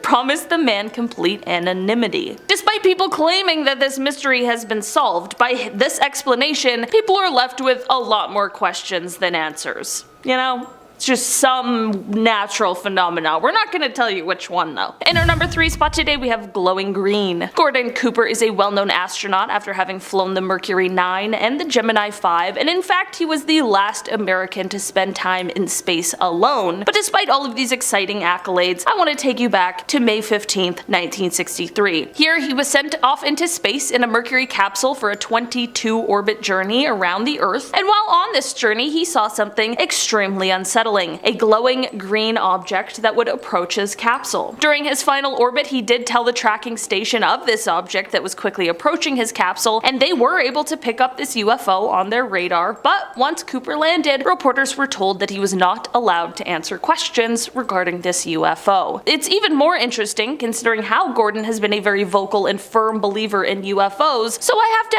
ask, what do you think this was? In our number 2 spot today we have the Shag Harbor incident. This UFO encounter is often referred to as Canada's Roswell, so I was shocked that I hadn't heard of it before. Basically, this incident took place on October 4th, 1967, when an unknown object crashed into the water near Shag Harbor, which is a tiny town in Nova Scotia. There were at least 11 people who witnessed this object as it crashed, and many people claim to have heard a whistling sound followed by a loud bang when the crash took place. The witnesses that claimed to have seen the UFO were all doing a bunch of different things at the time. One couple was just sitting on their porch, but 2 witnesses that really get me are a flight pilot and a ship captain. On Air Canada Flight 305, First Officer Robert Ralph pointed out to Captain Pierre Charbonneau that there was something strange out the left side of the aircraft. They reported an object tracking along on a parallel course a few miles away and described it as a brilliantly lit rectangular object with a string of smaller lights trailing the object. Shortly after they first noticed it, there was a large but silent explosion near the unknown object, and then 2 minutes later there was a second explosion, but this one faded to a blue cloud. As for the ship captain, Captain Leo Howard Mercy saw 4 blips on the decorator that were totally stationary. This led to him looking up to the sky, and this is when he saw 4 bright objects sitting in a rectangular formation about 28 kilometers from the vessel's window. He wasn't even the only one who saw it on board. The entire crew of nearly 20 fishermen stood on deck and watched. A man named Laurie Wickens was another one of the witnesses, and he and some friends ended up calling the RCMP, the Royal Canadian Mounted Police, because they saw a huge object floating in the Atlantic Ocean about 1,000 feet offshore. This is all super weird, and not only the RCMP, but also the Royal Canadian Navy and the Royal Canadian Air Force became involved in the investigation, but nothing was ever recovered or found. But it was also revealed that all commercial, private, and military aircrafts along the eastern seaboard were accounted for. So what could all of these witnesses have seen? Since they never officially identified what it was, in the official Government of Canada documents it is listed as a UFO. In our number 1 spot today we have the 2021 UFO. On February 21st of 2021, a blogger was using a radio scanner to try and pick up the feed from an aircraft when he received much more than he ever expected. He intercepted the transmission of the wrong aircraft, but at the right time. As an American Airlines flight was headed from Cincinnati to Phoenix around 1:19 p.m., the pilot came on the radio to ask the question, "Do you have any targets up here? We just had something go right over top of us." After this, he followed up with, quote, "I hate to say this, but it looked like a long cylindrical object that almost looked like a cruise missile type of thing moving really fast right over top of us." Not only were FAA air traffic controllers not able to see any object in the area on their radar scope, but they still have been unable to identify exactly what it could have been. This does happen more often than any of us really know, and it is possible that the object could have been a part of some covert military or navy operation, but it certainly raises some alarm bells that it was unable to be tracked in any sort of capacity. I wonder if this is one of these stories that will remain a mystery, or if one day we'll get some sort of answers as to what exactly happened here. Alien artifacts that have come from far out in space have somehow ended up on Earth. They have led to scientists uncovering disturbing truths that definitively prove the existence of extraterrestrial life in space. What are these figurines supposed to be? Would you ever think that they were meant to depict humans? Certainly don't look human to me, but it's not just because they're very old sculptures. I mean, they look intentionally not human. They look reptilian. The noses, or lack thereof, the eyes, if these were meant to resemble people, they did a bad job. Either that or these were really horrifying looking photos. folks. But if they're not meant to be humans, then what exactly are they? The statues are often referred to as the Ubaid lizard men. The 7,000-year-old artifacts were uncovered in Iraq in the 20th century. There are theories as to what these things could be, but no definitive evidence. Unfortunately, we don't have any written records of the time, so determining the ideas behind people's artistic expression in prehistoric Mesopotamia, it's not really the easiest, but I'm pretty fascinated by the idea that there may have been some reptilian aliens visiting Earth around this time that people were depicting here. Definitive proof of life beyond our planet found inside of a meteorite that landed in Sri Lanka back in December of 2013. Yeah. When pieces of the space rock were gathered and examined back in 2013, a shocking discovery was made. The debris of the meteor contained fossils, algae fossils, of clear extraterrestrial origin, according to lead scientist Professor Chandra Wickramasinghe. Because algae is technically alive, if Professor Chandra's science is correct, the discovery marks the first documented discovery of life that originated from outside of our atmosphere. While the legitimacy of the work has been debated amongst Chandra's peers who claim that the algae may have been embedded into the meteorite during its time on Earth, the professor is standing firm in his discovery and has claimed that among the algae fossils he discovered were other organisms that are not yet identified and do not match anything discovered on Earth thus far, which of course is great news for those of us who are really hoping that Chandra's discovery of extraterrestrial life is legitimate and that the doubters are just mad they weren't able to make the discovery for themselves. Are these sculptures of planes? They kind of look like stylized planes to me, but that would be impossible because these are thousands of years old. They're artifacts from what is known as the Kumbaya period, a pre-Columbian culture which was around from about 500 BC to 680. They were known for their skill in metalwork. I mean, obviously these things are lovely, but yeah, they really do look remarkably like modern airplanes. They have wings that don't really look like bird wings to me, and a lot of them even have what look like tail fins. So how and why were these created? Did these people somehow have knowledge of what the future of air travel was going to look like? Were they encountering beings with highly advanced technology? The official explanation is that these are depictions of animals, insects, birds, that sort of thing, and yeah, there's a very good chance that's all these are, but I can't deny how eerily accurate they look to modern flying machines. And here's another really interesting thing. In 1994, a group of German engineers actually built scale models of the Kumbaya artifacts to see if they could fly, and guess what? They did, with an added propulsion system of course, but the designs worked. They were aerodynamically perfect and could fly. The Williams Enigmalith. What is it? Well, I'm not entirely sure, but it's definitely from out of this world. It looks a bit like a rock with a plug, but it's not a rock with a plug, and it's far from being just an ordinary rock. The object was found in 1998 by a hiker named John J. Williams. He noticed a strange piece of metal coming out of the dirt on his hiking trail, and so he dug it up. When he did, he revealed a rock with 3 metal prongs sticking out of it. It looked somehow man-made and appeared to have some kind of electrical component to it. Why? Well, I'm not sure, but Williams, who is an electrical engineer, claims that the electronic component embedded in the stone was not glued or welded into the granite rock surrounding it, meaning that while it appears to have possibly been man-made, because electrical components don't just naturally exist inside of rocks, especially ones dated to be around 100,000 years old, it must be something else, perhaps from somewhere else, perhaps somewhere out of this world.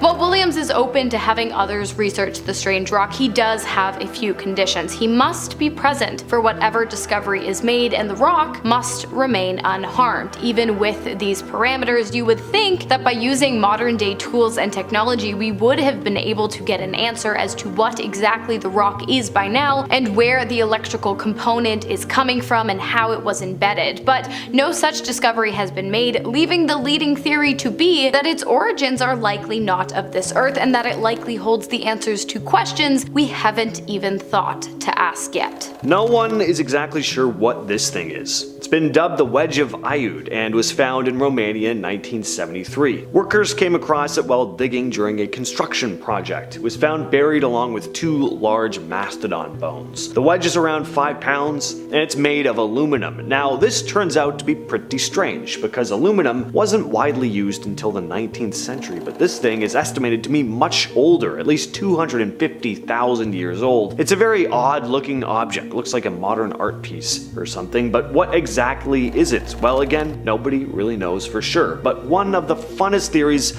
of course, is that it's extraterrestrial in origin, maybe having come off an ancient alien spacecraft or something. The Sumerian Triumph Tapestry, which appears to not only depict the succession of various rulers to the throne, but also the presence of UFOs hovering above the Sumerian people, is next on our list today. The tapestry was created in the capital of West Flanders province in the Flemish region of Belgium around 1538, and since then it has been the subject of many conspiracy theories, which makes sense considering the two alien spaceship-looking objects depicted in the top left corner of the piece. Now, if you know anything about the Sumerian people or the Anunnaki, you are likely well aware that even without the presence of the Triumph Tapestry, the Sumerians are a pretty good argument for the legitimacy of aliens having had a pretty prominent presence on Earth in the past. Adding the tapestry into the mix is really just the cherry on top of the extraterrestrial cake because it confirms how the Anunnaki, the ultra-intelligent alien species that ordered the creation of the pyramids, arrived on Earth in the first place. If you don't know anything about the Sumerians, ancient Sumeria, and the Anunnaki, but would like to, I do have a video on them titled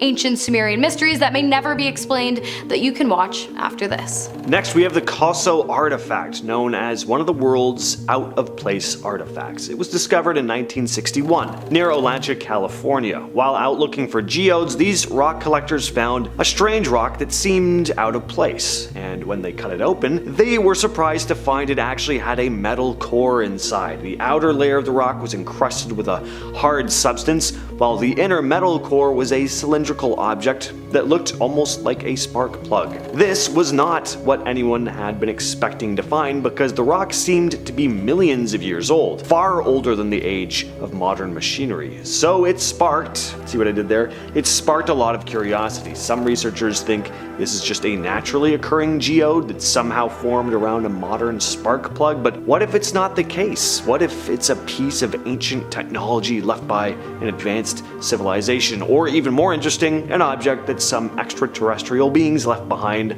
a long time ago. I'm sure by now we've all heard the theories that the pyramids were built by aliens, which is a fair assumption considering the fact that historians have been consistently unable to come up with an explanation as to how the construction of the pyramids would have been possible in ancient times. But what about other massive artifacts like Stonehenge, or perhaps the massive stone head that was found in the middle of the Guatemalan jungle in the 1930s? The statue dates back to before the Spanish Revolution, so prior to the Mayan and Aztec empires falling to the Spanish armies, which is strange considering 1, there is little to no way the Mayans living in the area could have sculpted the stone head and placed it in the area, and 2, if somehow they did, why doesn't it look like them? The statue's features do not mimic those of the ancient Mayans or Aztecs. Because of this, it is believed that the features once displayed on the head, which have since worn down due to revolutionary troops using the historic artifact as target practice, were actually the features of an ancient alien civilization that was far more intelligent than humanity, and that likely had a hand in the construction of the Mayan and perhaps even the Aztec empires as well.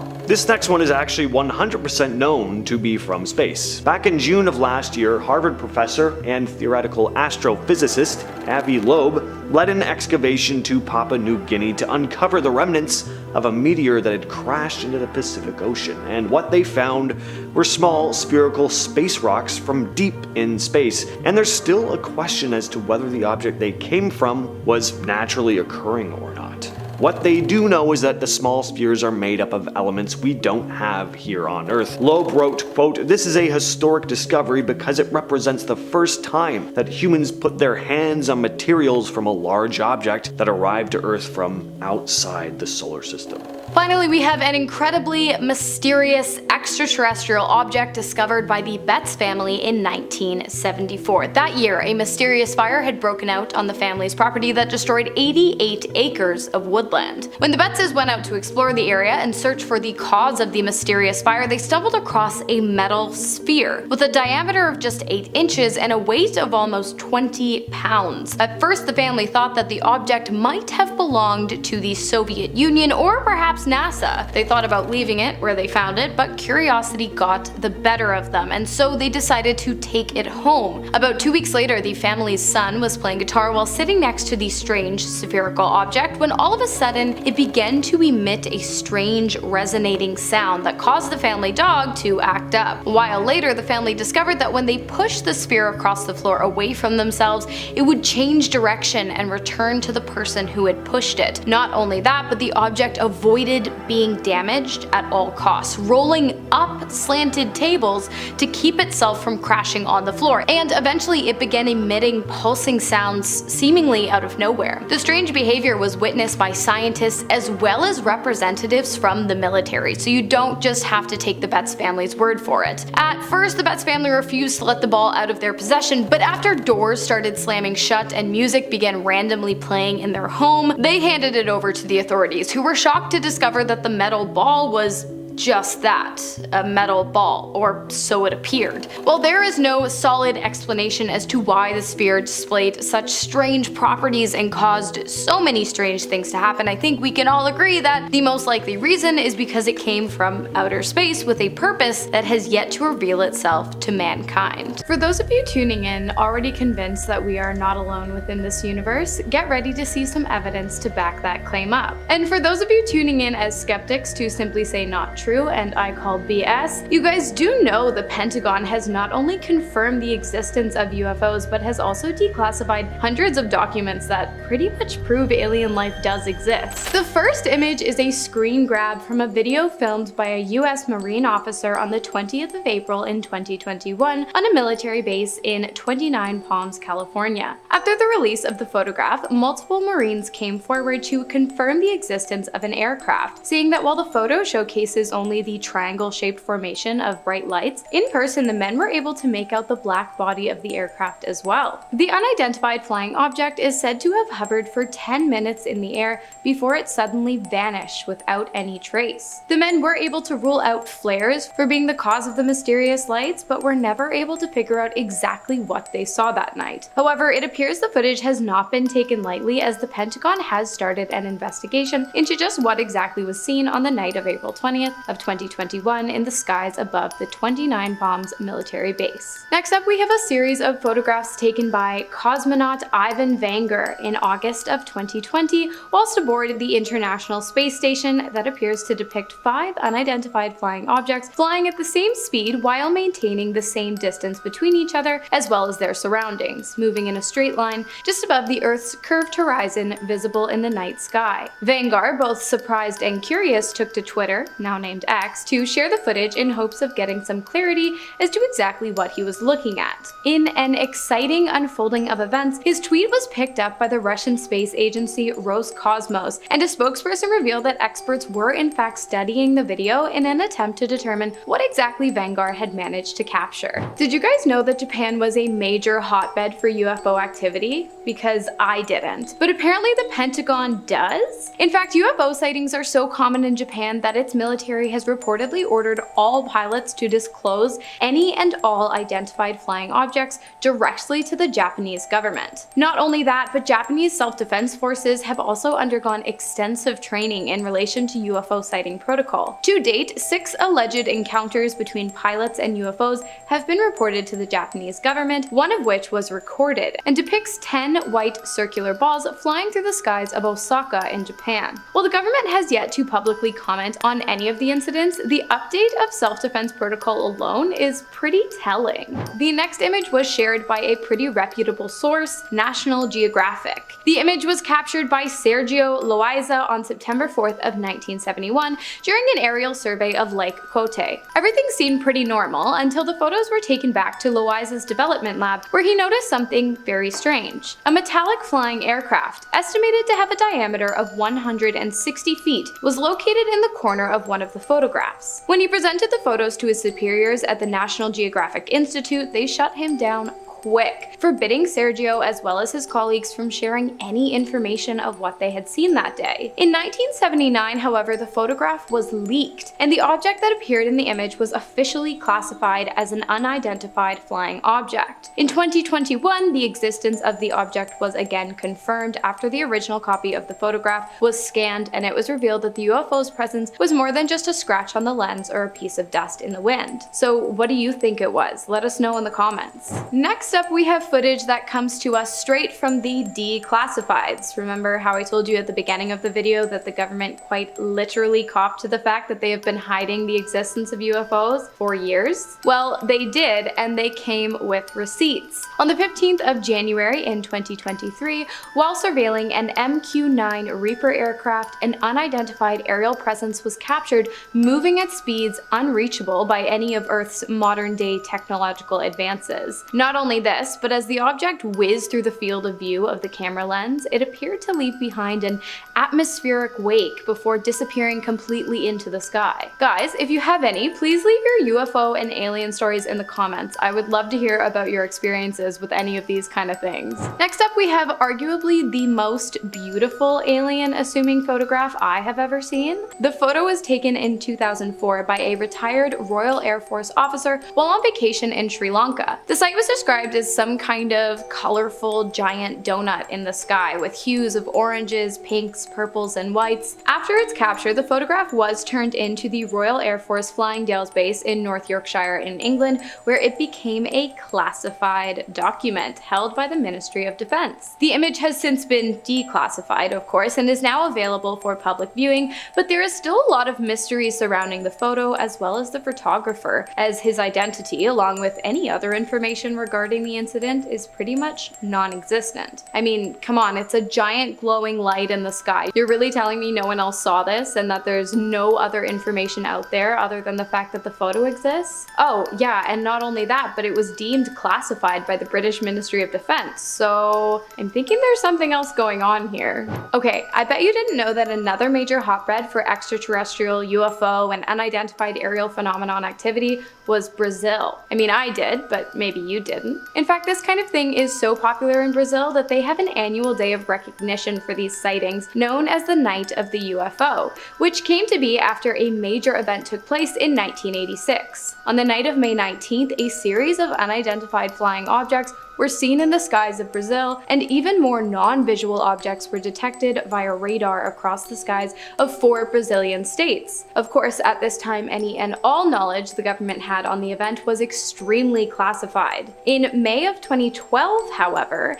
Brazil's Freedom of Information Act went into place, after which the public demanded the release of all the documents relating to the incident. The government complied, and not only released written documents of the events, but also a series of photographs depicting strange activity within the skies above Brazil. Although the images of what appeared to be nothing more than squiggles and clouds of smoke didn't provide much clarity, a statement made by the Minister of Aeronautics did. He said, "This command is of the opinion that the phenomena are solid and reflect, in a certain way, intelligence, due to the ability to follow and maintain a distance from observers, as well as to fly information." After this statement was made, the Brazilian government has still not been able to confirm exactly what took place the day the Night of the UFOs was born.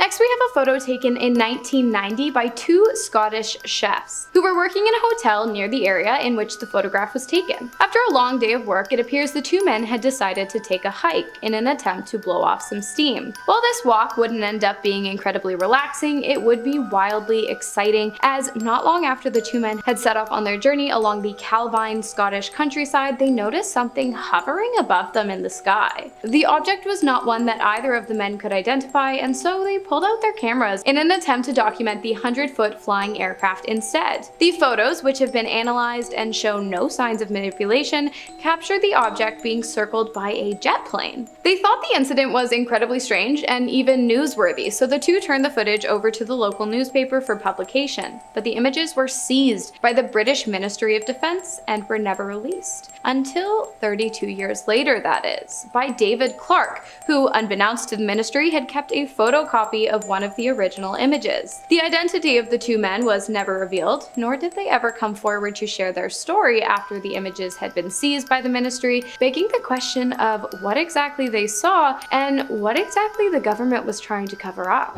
A photograph taken of an unidentified aircraft lit up by military spotlights in Los Angeles, California, is next on the list. The photograph, which documents an event so big it later became referred to as the Battle of Los Angeles or the Great Los Angeles Air Raid, was taken on February 23rd of 1942, just 2 months after the attack on Pearl Harbor. On the night the photo was taken, all of Los Angeles was under blackout, as directed by the US military. While the lights on the ground had been turned off, the sky above had been lit up by a myriad of strange objects. The military opened fire, and onlookers stood absolutely stunned as 1,400 rounds of ammunition appeared to have no effect on the unidentified flying object. Smoke filled the sky, and when it cleared, not a single craft was to be found in the sky or on the ground. Shrapnel that appeared to have ricocheted off the target resulted in the death of 5 civilians. Furthermore, 3 were killed in car accidents due to the chaos of the event, and 2 more of heart attacks due to the stress of the 2-hour-long attack. And finally, we have a handful of screen grabs from a video taken by Lieutenant Commander Alex Dietrich whilst flying an 18F Super Hornet fighter jet over the Pacific Ocean near San Diego during a training mission for the United States Navy. The footage, taken in November of 2004, was captured after Dietrich was asked to investigate a suspicious object that had been seen dropping from 80,000 feet down to the surface of the ocean and then vanishing. When Alex and their colleague arrived on the scene, the ocean's surface, where the object had been reported, appeared as though it was boiling. Moments after arriving to investigate, a strange, elongated white object came into view and was captured on video hovering above the water before it disappeared into the sky at an impossible speed, leaving no wake in the oceans below. A planet 124 light years away is pumping out gas that on Earth only life makes. That same world is also loaded with methane and carbon dioxide, again signs of life. And just 20 light years from us, a planet orbits a calm sun-like star with the right conditions to maybe, just maybe, host life. This is disturbing evidence of alien life found on exoplanets we just discovered. HG 20794D is a pretty intriguing find, mostly because it's one of the closest potentially habitable planets we've spotted, and it's only about 20 light years away. That's practically next door compared to most exoplanets, so astronomers can study it in more detail than almost any other world. It also orbits a sun-like star at just the right distance to possibly have liquid water. HG 20794D is pretty calm and stable as well. And that sun-like star is pretty calm and stable too. Younger or more active stars can spit out huge flares and blasts of radiation that can just fry its surface, but this planet isn't doing that, which gives it a much better chance to hold on to air for billions of years. Scientists think the planet is at least the size of Earth, maybe a bit bigger, which also means it could have a solid surface instead of being a gas ball. Astronomers just spotted a gas in the atmosphere of a planet 124 light years away, and it's something that on Earth life only makes. That is a pretty big deal. This is probably the biggest clue we have so far that life could exist on other planets, aside from, of course, probability alone. The planet's called K2-18b. And the gas is dimethyl sulfide, or DMS. On Earth, tiny ocean organisms called phytoplankton pump this stuff out. It's basically just a byproduct of them living their little plankton lives. So when scientists found it on K2-18b, everyone was basically like, well, could there actually be life there? Before you start imagining alien oceans and alien plankton, they're being careful about this. There's always the chance this gas could show up from some weird non-living chemical reaction, but the fact that we can even detect it from 124 light years away is pretty cool. The James Webb Telescope is that sensitive, picking up tiny molecules way out in alien atmospheres, and DMS is one of the few things we know of that life produces naturally. So yeah, it doesn't prove anything 100%, but it's easily one of the wildest hints we've ever gotten that something alive could exist outside our solar system. So K218b is already wild because of the dimethyl sulfide, but that's not all. Scientists also found methane and carbon dioxide in its atmosphere. On Earth, both those gases, again, can come from living things, microbes, plants, humans in our case, but they can also be made by non-living things like volcanoes or chemical reactions. That's what makes this discovery so exciting but tricky at the same time. The fact that all three gases, DMS, methane, and carbon dioxide, are showing up together though, that's what really gets people excited. It's like finding three pieces of a puzzle that might fit together to hint at life. Even though we can't say for sure there is life, seeing this combination of gases in a planet's atmosphere that's in the habitable zone, meaning it could have liquid water, that's exactly the kind of thing some scientists just dream about. NASA's Transiting Exoplanet Survey Satellite, or TESS, discovered a planet called TOI 700e. It's a world about the size of Earth, sitting in the habitable zone of its star. Again, that basically means it's at the right distance to maybe have liquid water. Not too hot, not too cold. And if there's water, there could be life. Scientists are especially excited because this exoplanet is one of the few Earth-sized planets we've found that's actually in this sweet spot. The planet is a little bigger than Earth, but it could have a similar surface, maybe even oceans. We don't know exactly what it looks like yet, but with telescopes like James Webb, we might be able to get a look at its atmosphere and soon see if it has gases that could hint at life. And TOI 700e is relatively close, in space terms. Anyway, it's only about 100 light years away, which is basically in our neighborhood compared to a lot of other exoplanets we've discovered. So the idea that there's a planet that may have water, maybe life, floating around a nearby star, that's pretty exciting. Here's a crazy one. The James Webb Space Telescope just found a planet that was basically hiding in plain sight. It's called TWA-7b. It was found inside the dusty debris disk around a young star. These debris disks are basically clouds of leftover material from forming stars. JWST's insane sensitivity finally let astronomers spot it directly, which is a huge deal, because spotting exoplanets is usually like trying to see a firefly next to a spotlight. TWA-7b is especially interesting because it's around a very young star. We're talking just a few million years old. That sounds very old, but in terms of space, that's basically a baby star. And that could mean the planet is still forming, or has an unusual atmosphere. The James Webb Telescope can even study the light coming from the planet to see what it's made of, which could tell us if there's anything in its atmosphere that might give us clues about life existing there. Next up, let's talk about technosignatures. This is basically the idea of looking for signs of alien technology instead of just biological life. It'd be a bit like looking for the lights of a distant city while out sailing at night, or sniffing for weird chemicals in the air that wouldn't be there naturally. Astronomers are hunting for things like industrial pollution, radio signals, laser flashes, stuff that could mean an advanced civilization is doing civilization stuff.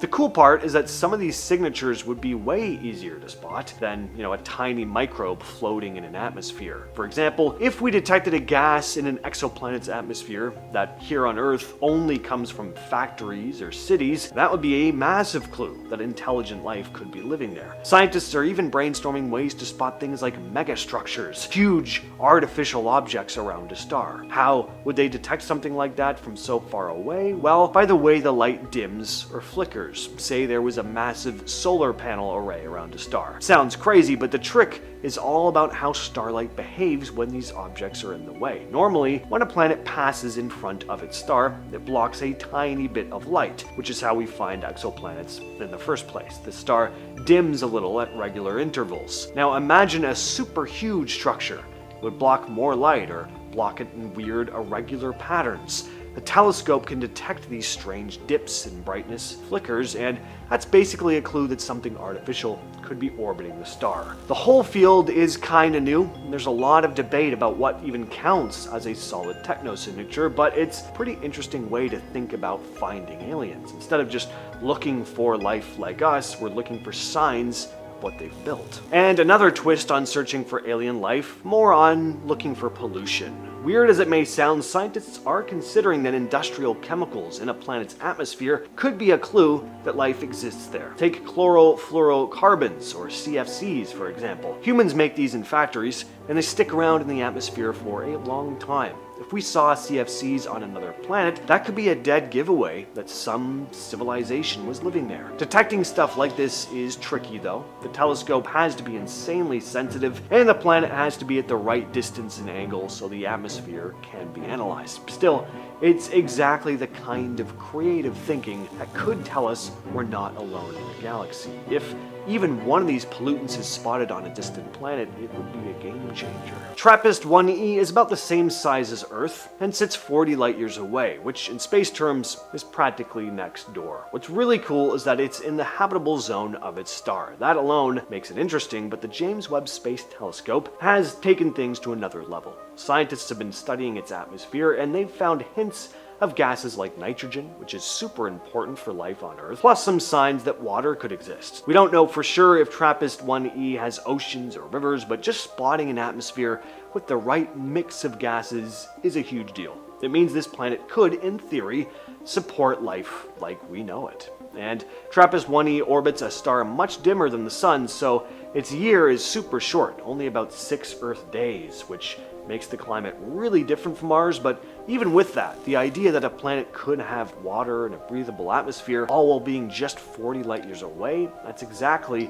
why it's considered one of the most promising spots to hunt for alien life. L9859F is a super-Earth, which means it's bigger than our planet, but not so huge that it's a gas giant. And again, what makes this exciting is that it's in the habitable zone of a nearby red dwarf star, basically the perfect distance where liquid water might exist on the surface. I know I keep harping on water possibly existing on these planets, but water, as we know, is kind of a big deal if you're looking for life. The star it orbits is smaller and cooler than our sun, which means the planet gets less heat, but just enough to potentially support oceans or lakes. And it's even closer than TRAPPIST-1e, only about 35 light years away. So imagine being able to spot things like oxygen or methane in the air of a planet this close. Scientists are also looking for phosphine in the atmospheres of exoplanets. On Earth, phosphine is mostly made of microbes living in oxygen-free environments like deep in swamps or soil without air. It doesn't just appear naturally in big amounts otherwise, so